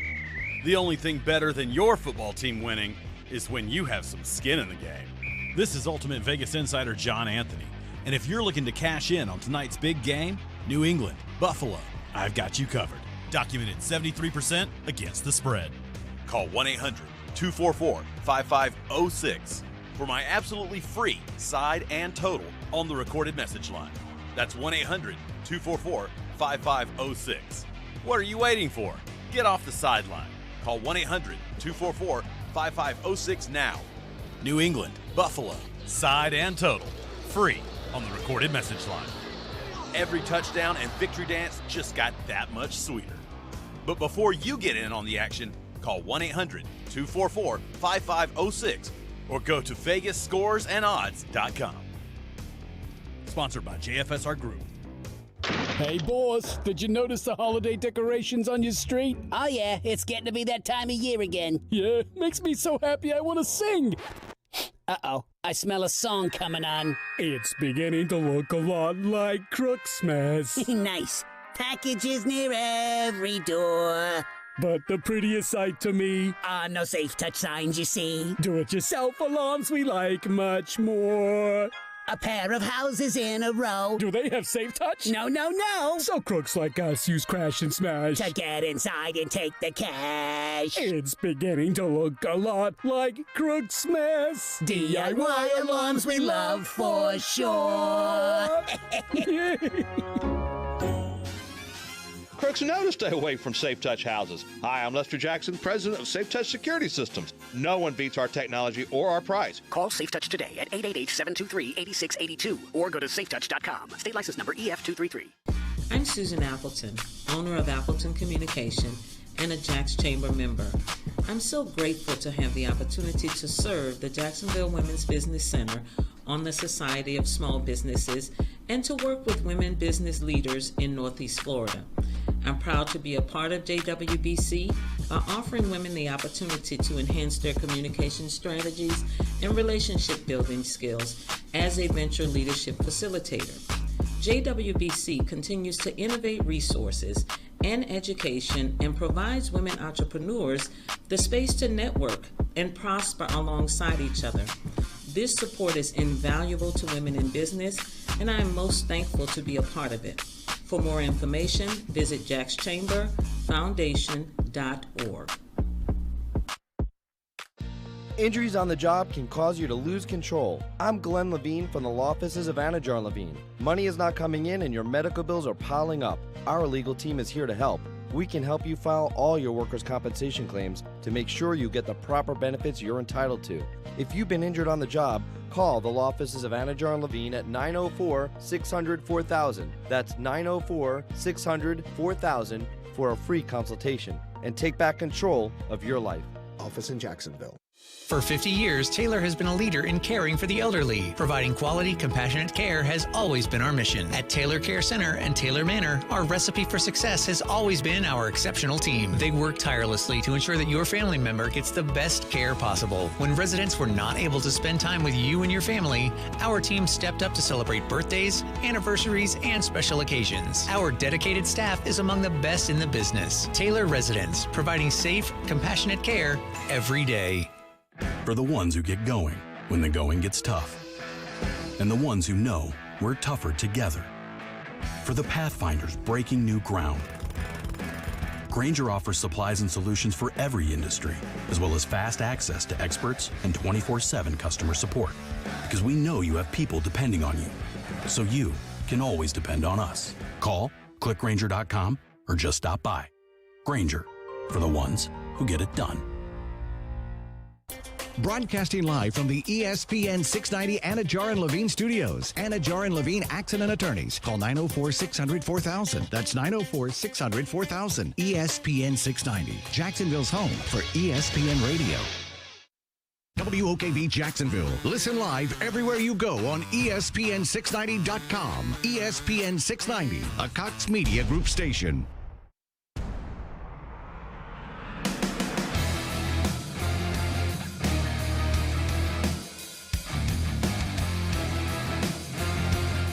I'm so close to going to sleep, I can feel it. I've never been more excited to sleep in the history of life, but we're getting there.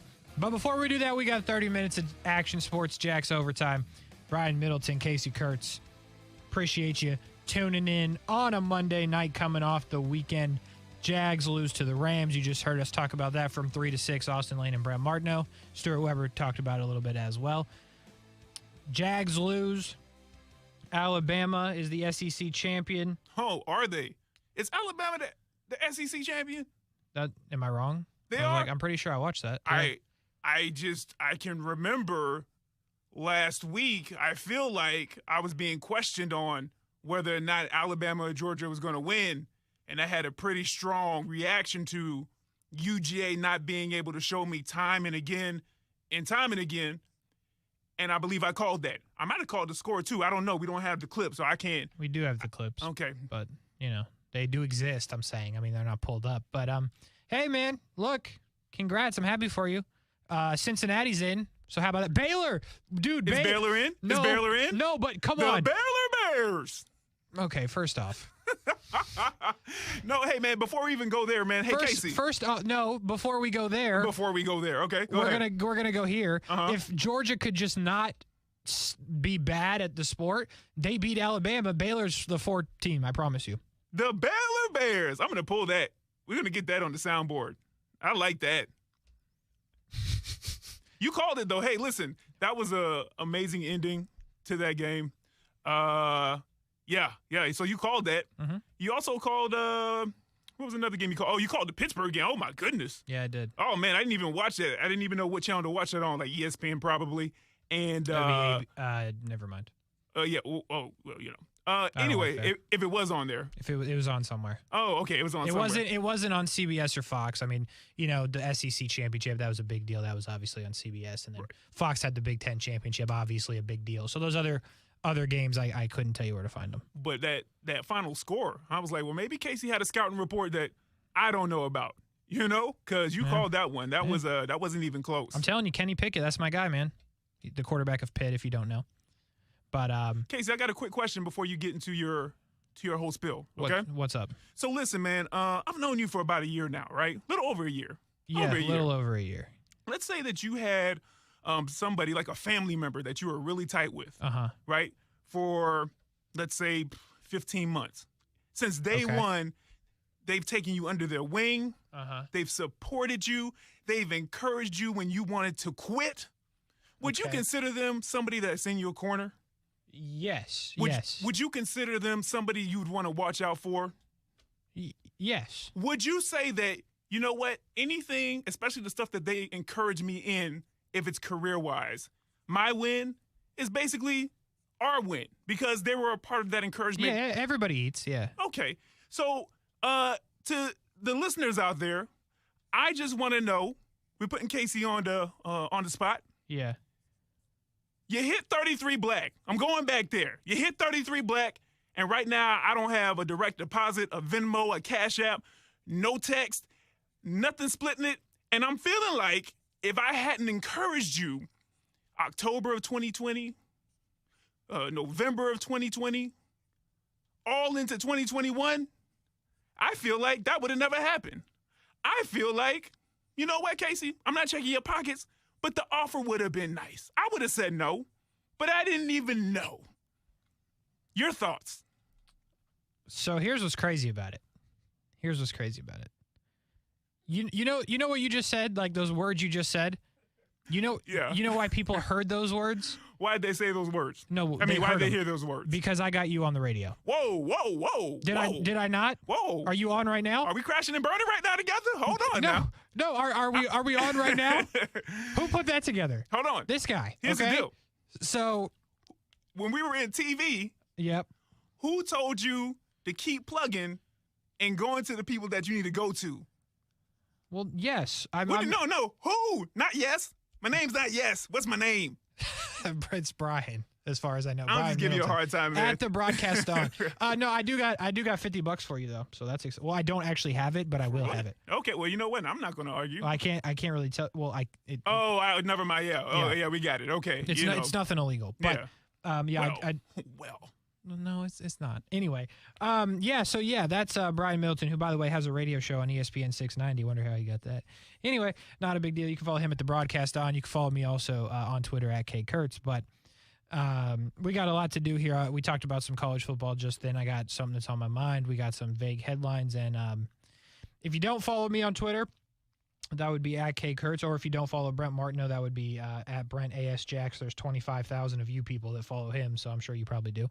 But nevertheless, I had some interesting travel situations play out for me on the way to L.A. to see the Jags. And what it boils down to is 10 hours in the Houston airport due to two planes that could not fly, which is interesting because, planes are meant to fly. So when Brian asked me what was on my mind, sponsored by nobody, I wasn't sure, but now that I think about it, it's just in general the city of Houston and how much of a problem I have with it. So we'll come back to the airport and the planes that don't work in a second, and let's scan the landscape of Houston, if you will. You have the Houston Astros, otherwise known as the Cheaters, the Trastros for banging on trash cans, and have proven again that they cannot win if they don't cheat. So you start there. Okay. Let's move on to the Houston Texans, who, oh my goodness. They're winning football games, big whoop. They traded away their best player they've ever had on their franchise for like a David Johnson and a second-round pick. Shout out to Angel Caro. He was upset about that. Angel. You remember Angel? Yeah, Angel. Angel's living his best life. Yeah, he is, but he was upset about that. They traded DeAndre Hopkins for a second, so that's pretty funny. So that's a really poorly run organization. Bill O'Brien was their coach. Says the Jaguars fan. Well, yeah, that's true. I mean, that's fair, but, how's it? I mean, yeah. I mean, we got Trevor Lawrence, though. They got Tyrod.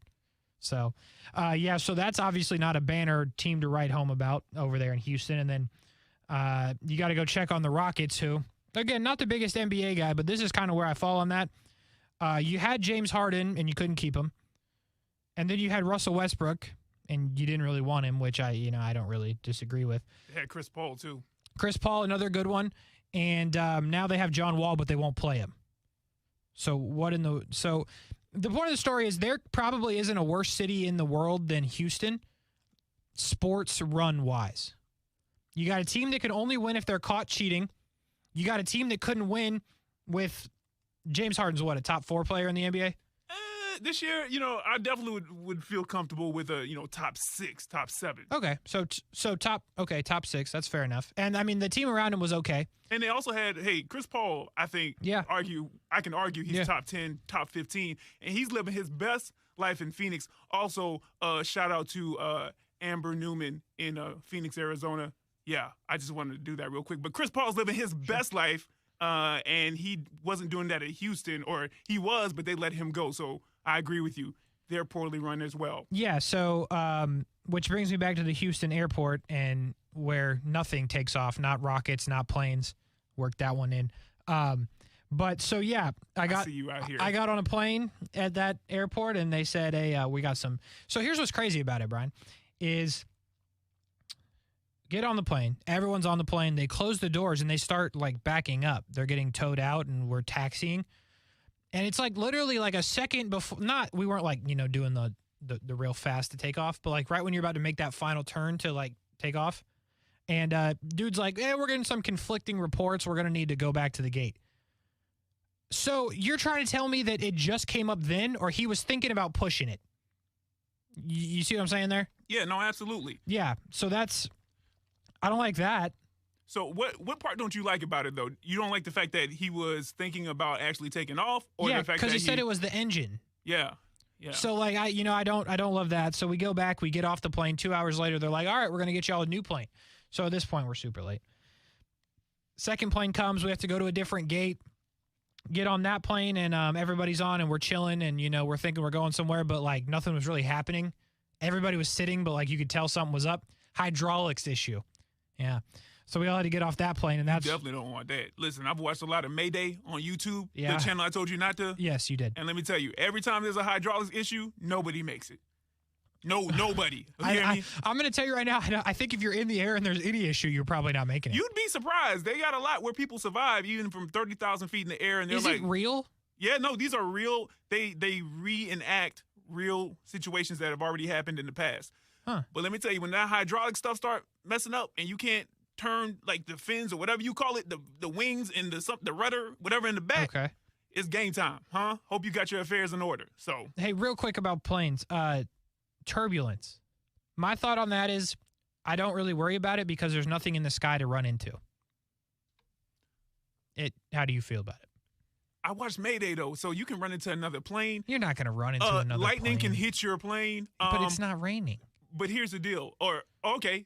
Just turbulence. You can have these things. How you be shaking? Yeah, I know the air pocket. Yeah, I know. But you're not, even if you drop 2,000 feet, you're not going to hit anything. Well, yeah, if you only drop 2,000 feet. But there are situations where you drop more than 2,000 feet or something was wrong that even if you had hit a little turbulence, it wasn't a big deal. But because you hit so much turbulence, it's now a big deal. I don't know. Airplane travel, I hear, is always the safest form of traveling. And I believe that. I actually enjoy it. It is. But yeah, that turbulence isn't a game. Because think about it. You very I don't want to say never because I'd be wrong, I'm sure. But very rarely. No, whenever has a plane crashed, out of the sky in the United States, a major airline? It doesn't happen. What? What are you talking about? It does not happen. What? When does it happen? They just drop out of the sky and everybody's dead. Well, no, of course not, right? That's what I'm saying. But car crashes happen every day. Well, I just said that it's the safest form of travel. I'm agreeing to your point, and then you argued the point that I was agreeing to help you make. No. But you said never. Clearly there are times that it happens, and you know what? When it happens, it's usually way more disastrous than a car crash. Look, all I'm saying is, like, there was some turbulence over in the morning coming back from L.A., like, kind of rough, but, like, I was just chilling. Like, it woke a bunch of people up. I meant to ask Brent if he was sleeping when that happened. But anyway, back to Houston and what's on my mind. It's a horrible place. I would not recommend anybody go there. Their sports teams are absolutely horrible. Airport, 0 out of 10 on Yelp.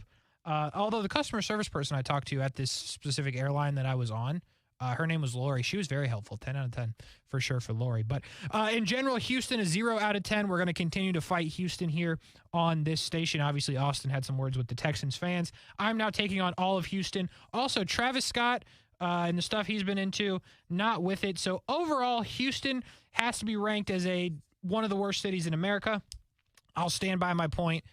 And if any sports radio stations in Houston are looking to hire me, I'm interested, though. Whatever. You definitely are out of the running. You got to be a national show. I'm not going to Houston. It has to be a Super Bowl. Yeah, that's the only way you get into Houston media at this point. Not a chance. You won't catch me in Houston ever again. Never going back. We got more to do here. Action Sports Jax overtime. We got some vague headlines. We will probably also talk some sports at some point in time before we get out of here. We'll be right back. ESPN 690.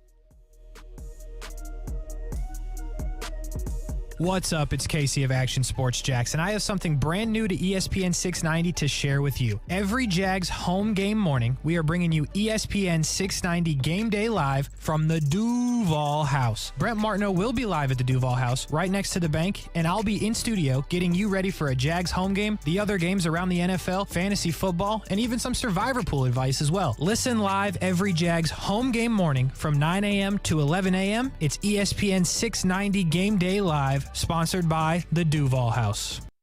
Now, the First Alert forecast on ESPN 690.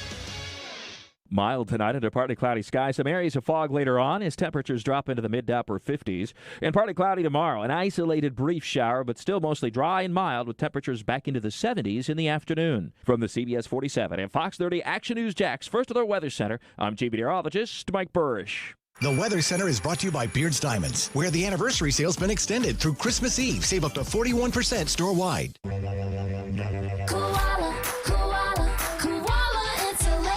Hey, I'm Carrie. And I'm Bruce. We're the owners of Koala Insulation. Don't let the milder temperatures lull you into complacency. Fuel prices will continue to rise, as will your utility bills. Call us today and take advantage of our fall prices. We don't quote over the phone or just poke our heads up in your attic. We do a full evaluation to include attic ventilation needs as well as insulation. Give us a call at 904-679-6282 or online at koalainsulation.com.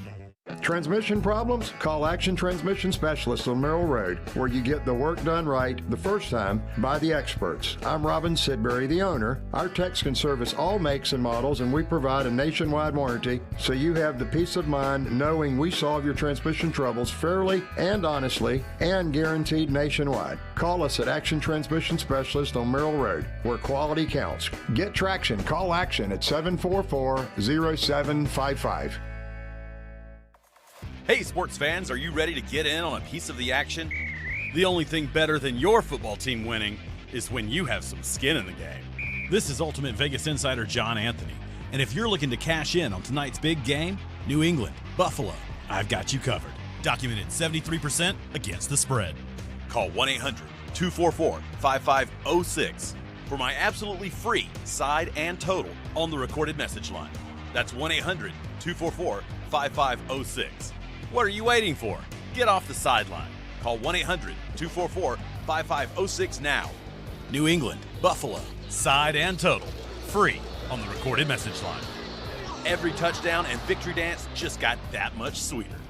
But before you get in on the action, call 1-800-244-5506 or go to VegasScoresAndOdds.com. Sponsored by JFSR Group. Listen to ESPN 690 anytime, anywhere, on any device. Whether you're at home or on the go, get the latest on the Jags, FSU, the Jumbo Shrimp, and Action Sports Jax on Odyssey.com. That's AUDACY.com or on ESPN690.com.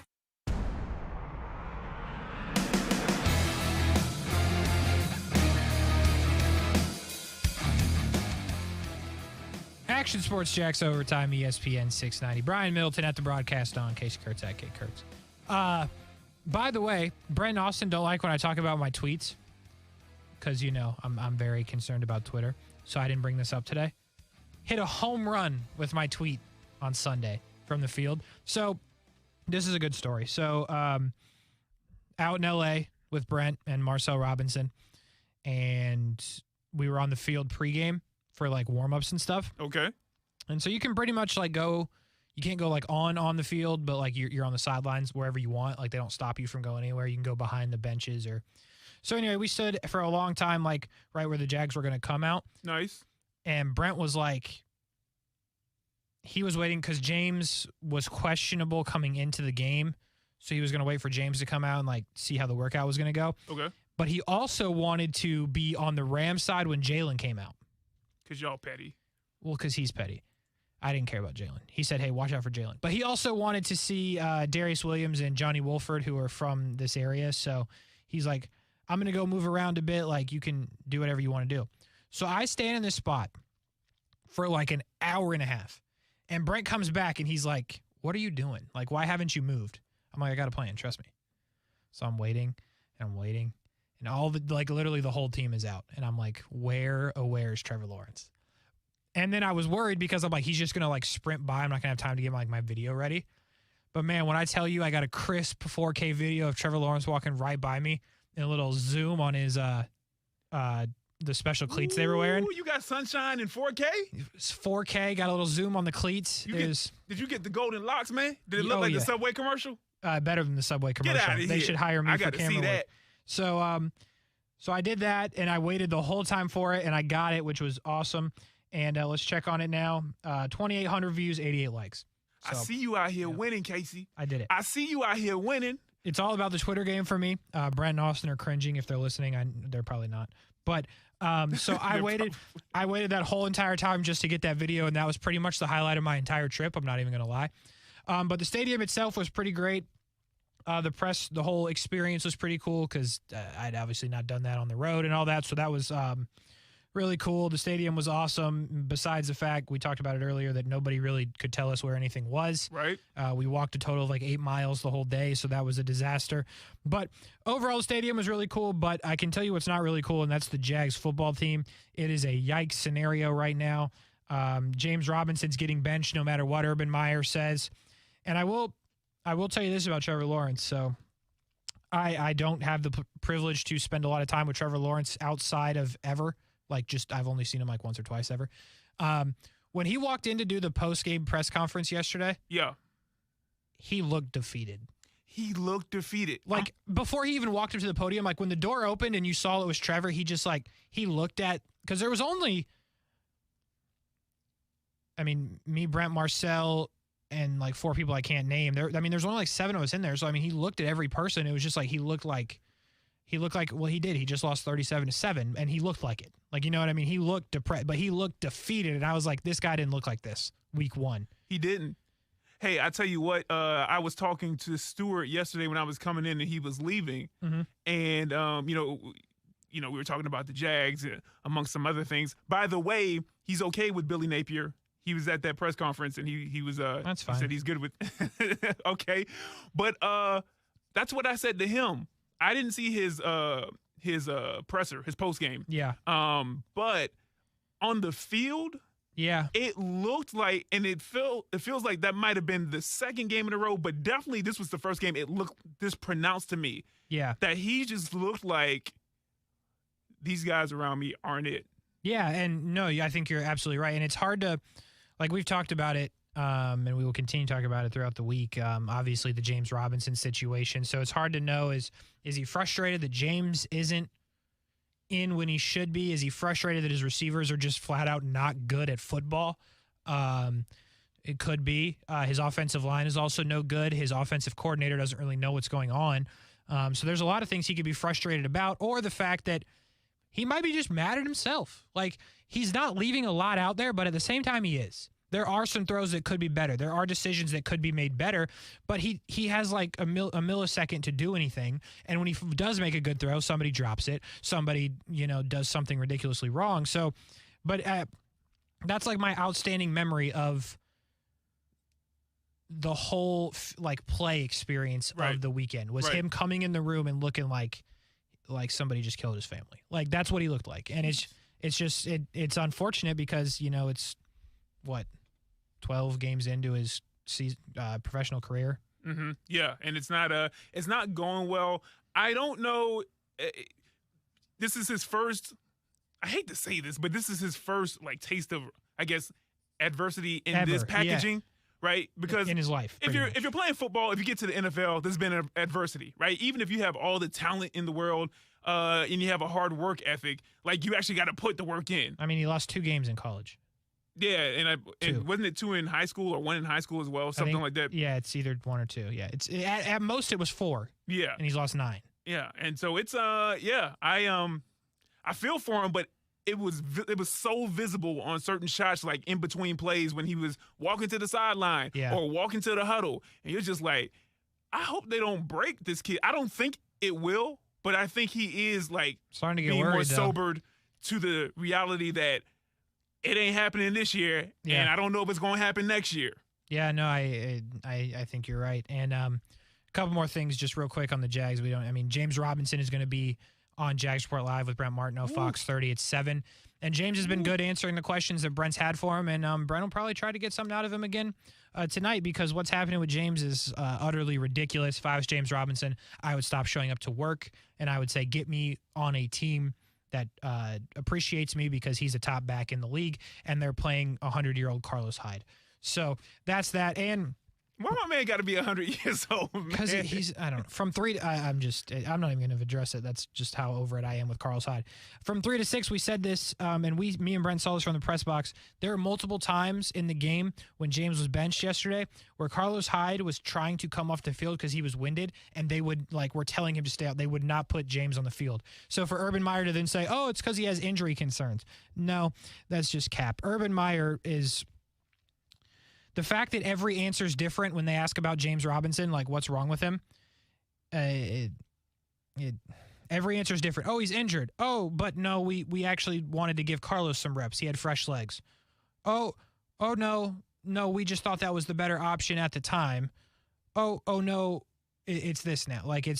It's ridiculous. I don't understand. I just don't. Yeah, really, all they want to say is, you're not that guy, pal. Trust me, you're not that guy. That's really all they really want to do. That's what it is. You know? Yeah. No, that's a good sound to have ready. So that's that. Jags not good. We'll play Tennessee this week. Still don't have any other players, but still, it's probably a yikes scenario in Nashville. Brian Middleton, how the heck did you beat me in fantasy football? Woo! Hey, man, there's a lot of winning going on. The champ is here. What do you mean there's a lot of winning going on? There's a lot of winning going on in my life 30. right now. There's a lot of winning on and off the field. Okay. I'm just saying, man, it felt good. I watched that, and I looked at your lineup, and I remember you said, you know what? I don't want Kyler. Yeah, I'm talking right now. And I was like, okay, I was ready to do the trade with you. I'm glad I didn't. You know what I'm saying? Yeah. Because you were so big on Heineke. And, I guess he played a decent game. I didn't watch it. Just look at his fantasy points. It was okay, I guess. Well, the biggest problem was what? The fact that Denver scored 9 points in the game and Javonte Williams somehow had 29 fantasy points. Went off. Him and David Montgomery finally came through. Yeah. I was due that game. So that. But what about Travis Kelce? What is going on with Mahomes and Kelce and Hill? I'm tired. He had 5 points. Yeah, I don't know. Anyway, I beat you. I washed you. I did. Yeah, I did. That. By the way, Matt on YouTube says we need to trade 25 to a contender. Look, obviously you can't do that right now. Yeah. But if I was James, I would be like, yeah, get me out of here. Because James is too good for what they have going right now. The fact that James Robinson is being benched for Carlos Hyde in the year 2021? It's 2021. It's not 2017. Okay? Carlos Hyde was there you go. Carlos Hyde was 27 in 2017. Now he's 106. Can't run the football. James is on the bench. It's. Hey, my man, 106 now. He done hit past the century mark. Yeah. Okay. And we wonder why they can't win games. They got James on the bench. Is that World War I when he came into the earth? Then okay. Yeah. All right. 106. Exactly. Before we do vague headlines, what you got, by the way, on the high school front? Hey, listen, man. Shout out to Bowles. They did not win in their state semifinal game, but another great season. They're always in the mix. And a huge shout out to Trinity Christian going back to the state championship game. Now in a different division. I feel like they were in 3A last year. Now they're in 2A, still doing what Trinity Christian does. And they're going to face off against, make sure I don't mess this up, Champagnat Catholic. Say that again. Champagnat. One more time. Champagnat. Nice. You killed it 3 times. Feels French. And here's the thing. I don't even know if you're right. So I don't know, but I went and looked up the pronouncer, and that was as close as I could say it. So, but they'll face them in Tallahassee on Thursday. So, good luck to them. Just 2 great programs that in the area that are definitely continuing to keep that high level of excellence. So shout out to those kids, to the coaches, and we wish Trinity Christian good luck. So we do. That's a good. We do wish them good luck. That's a good little update right there for the high school situation. Since there is no more Blitz Scoreboard show, we usually do that on Fridays during the high school football season. We're about to do vague headlines here in a second, but we got one more comment on YouTube about what's going on with James Robinson. I don't know if James has the pull of OBJ or if he has a dad who likes to make videos, but free James. You got to free James Robinson. I don't know if you're going to see any OBJ-like videos on James Robinson, but there's a lot of teams that would really like to have James Robinson right now. Kansas City's probably one of them because Clyde Edwards-Helaire is not a back like James is. James is a power back. That'd be dangerous. That would be dangerous, right? Off the top of my head, Denver, like they have Melvin Gordon, but James Robinson's better than Melvin Gordon. And then you put him with Williams, who caught all the passes to get the 29 fantasy points. Yeah. That's something. 29.8 or 6.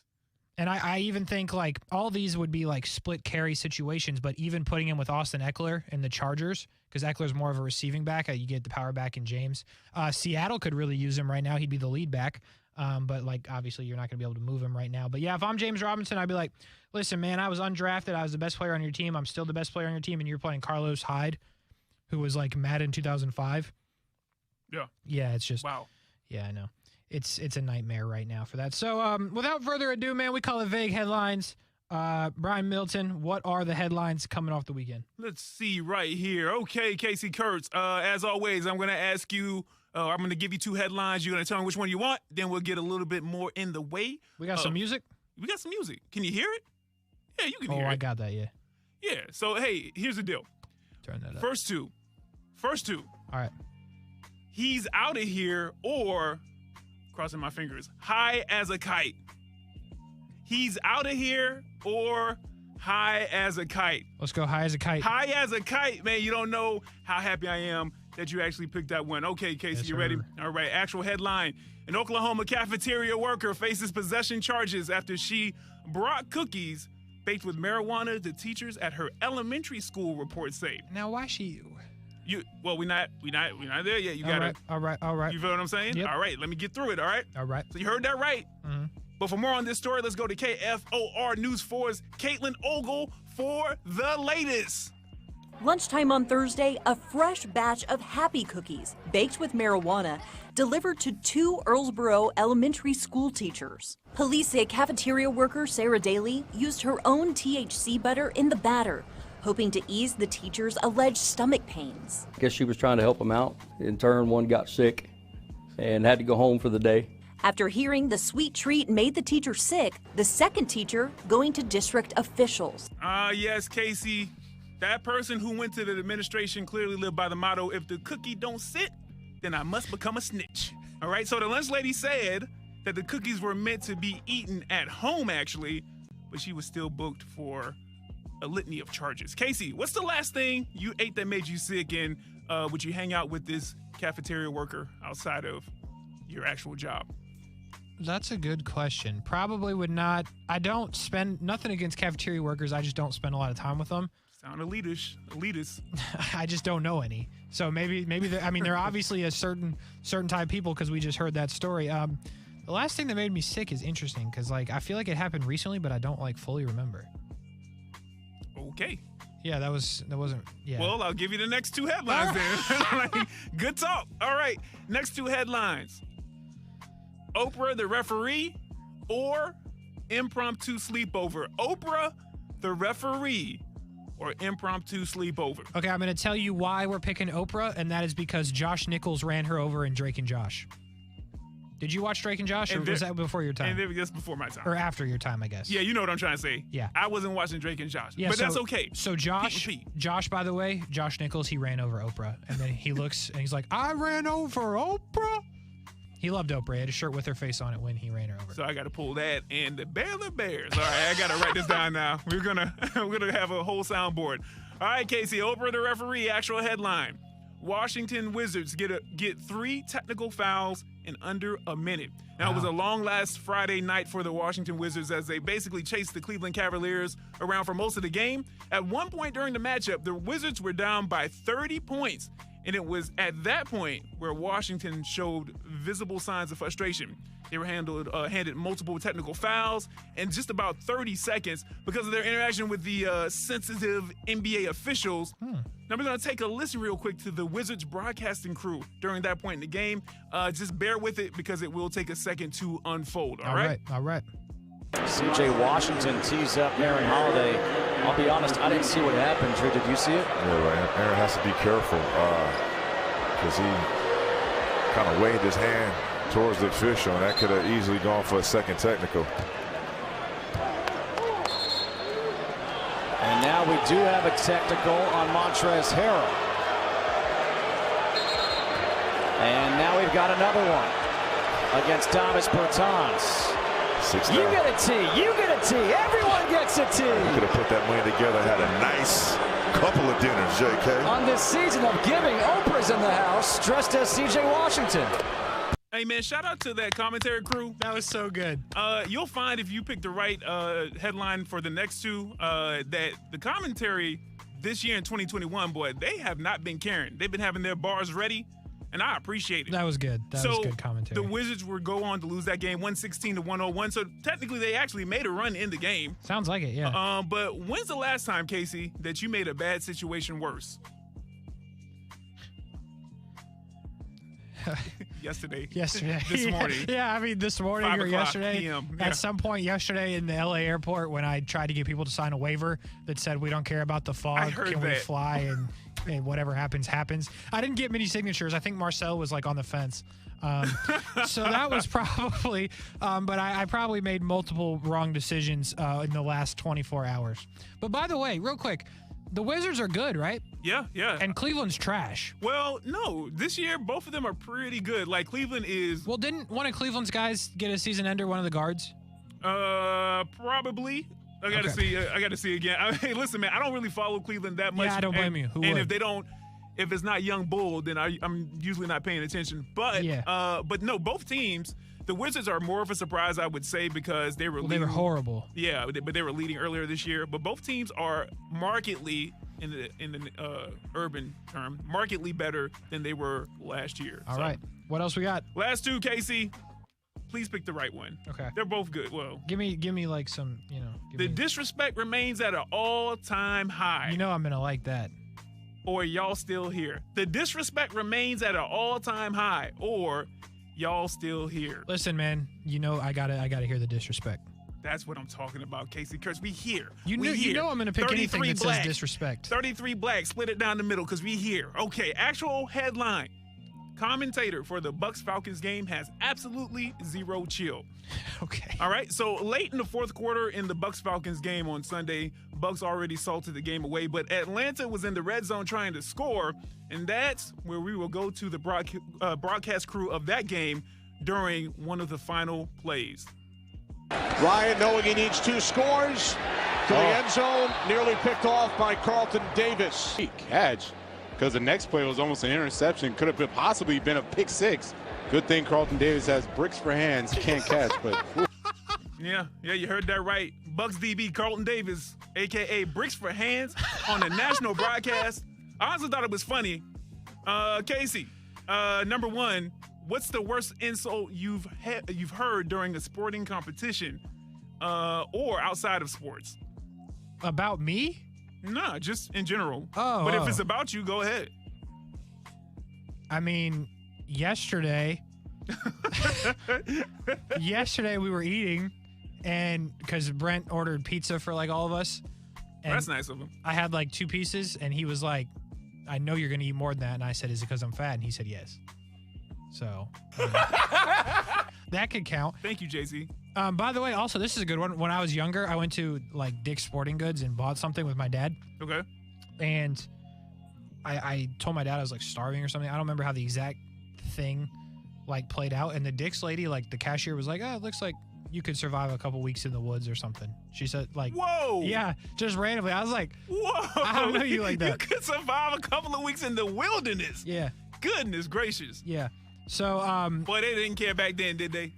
No, not really. I'm trying to think sports related. That's a good one. Bricks for hands is a good one. I'm saying, I know on the baseball diamond, I know you had all the time in the bullpen. You had a pitcher, right? Yeah, you had all the time to think of stuff, just looking at people like, trash. Yeah, trash. That's kind of my go-to, though. You know, I just... you're creative. You know, I've trash can, the bottom of the trash can, the liquid in the trash can are all go-tos. So, yeah, that's a good one. Bricks for hands. I really like that, though. All right. Well, hey, Casey, that's the end of Vague Headlines. All right. I appreciate you pulling up the headlines. They're always interesting, to say the least, and we'll do those again on Monday. We will do this show again, though, on Thursday night. And Brian Middleton, I'm excited to tell you that I'm going to go to bed now. Yeah. Yeah. How many hours over the past 72 hours have you slept? From Thursday morning at 9 a.m. to this morning at 9 a.m. It's like 9.5 hours of sleep I've gotten total. Yeah. Yeah. So. That's insane. Yeah, it's been a bit of a disaster. So I'm going to do that. We're going to let you know that on Fox 30 coming up at 7, James Robinson will join Brent Martineau at Sneakers at the it's beach. Gonna be good. It will be good. Brent will get some good out of James. Tune in. You should definitely tune into that on Fox 30 without a doubt. Again, Fox 30 at 7, James Robinson and Brent Martineau from Sneakers. They call it Jags Report. Live right here at 7:30. The game will be at 8:20, but at 7:30, we got Monday Night Football. That'll be the Patriots and the Bills. Apparently, they are 40-mile-per-hour winds in Buffalo. Booger McFarland says not a single pass will be completed. I will take the Patriots. Brian Middleton will take who? Yeah, I'll take the Pats. I like it. Yeah. So 2 picks for the Pats in that one. You can hear that starting at 7:30 for the coverage. The game will be at 8:20. You can come back tomorrow from 3 to 6, Action Sports Jax. The guys will be at Top Golf with Josh Scobie. After that, we're going to have our, besides FSU basketball, of course, we're going to have some national college basketball coverage. We'll get those teams to you tomorrow. Stay tuned to the social medias, ESPN 690 Jax. Check that out. Twitter, Facebook, you can Instagram as well. You can find out the information of those teams. We're going to have a college basketball doubleheader for you tomorrow after that, and we'll be back for you on Thursday. Brian will have something on his mind. We'll have a lot to do. We appreciate you listening. Brian Middleton, Casey Kurtz, Action Sports Jax Overtime, ESPN 690. Have a good night, everybody. Looking for a great career that can take you places?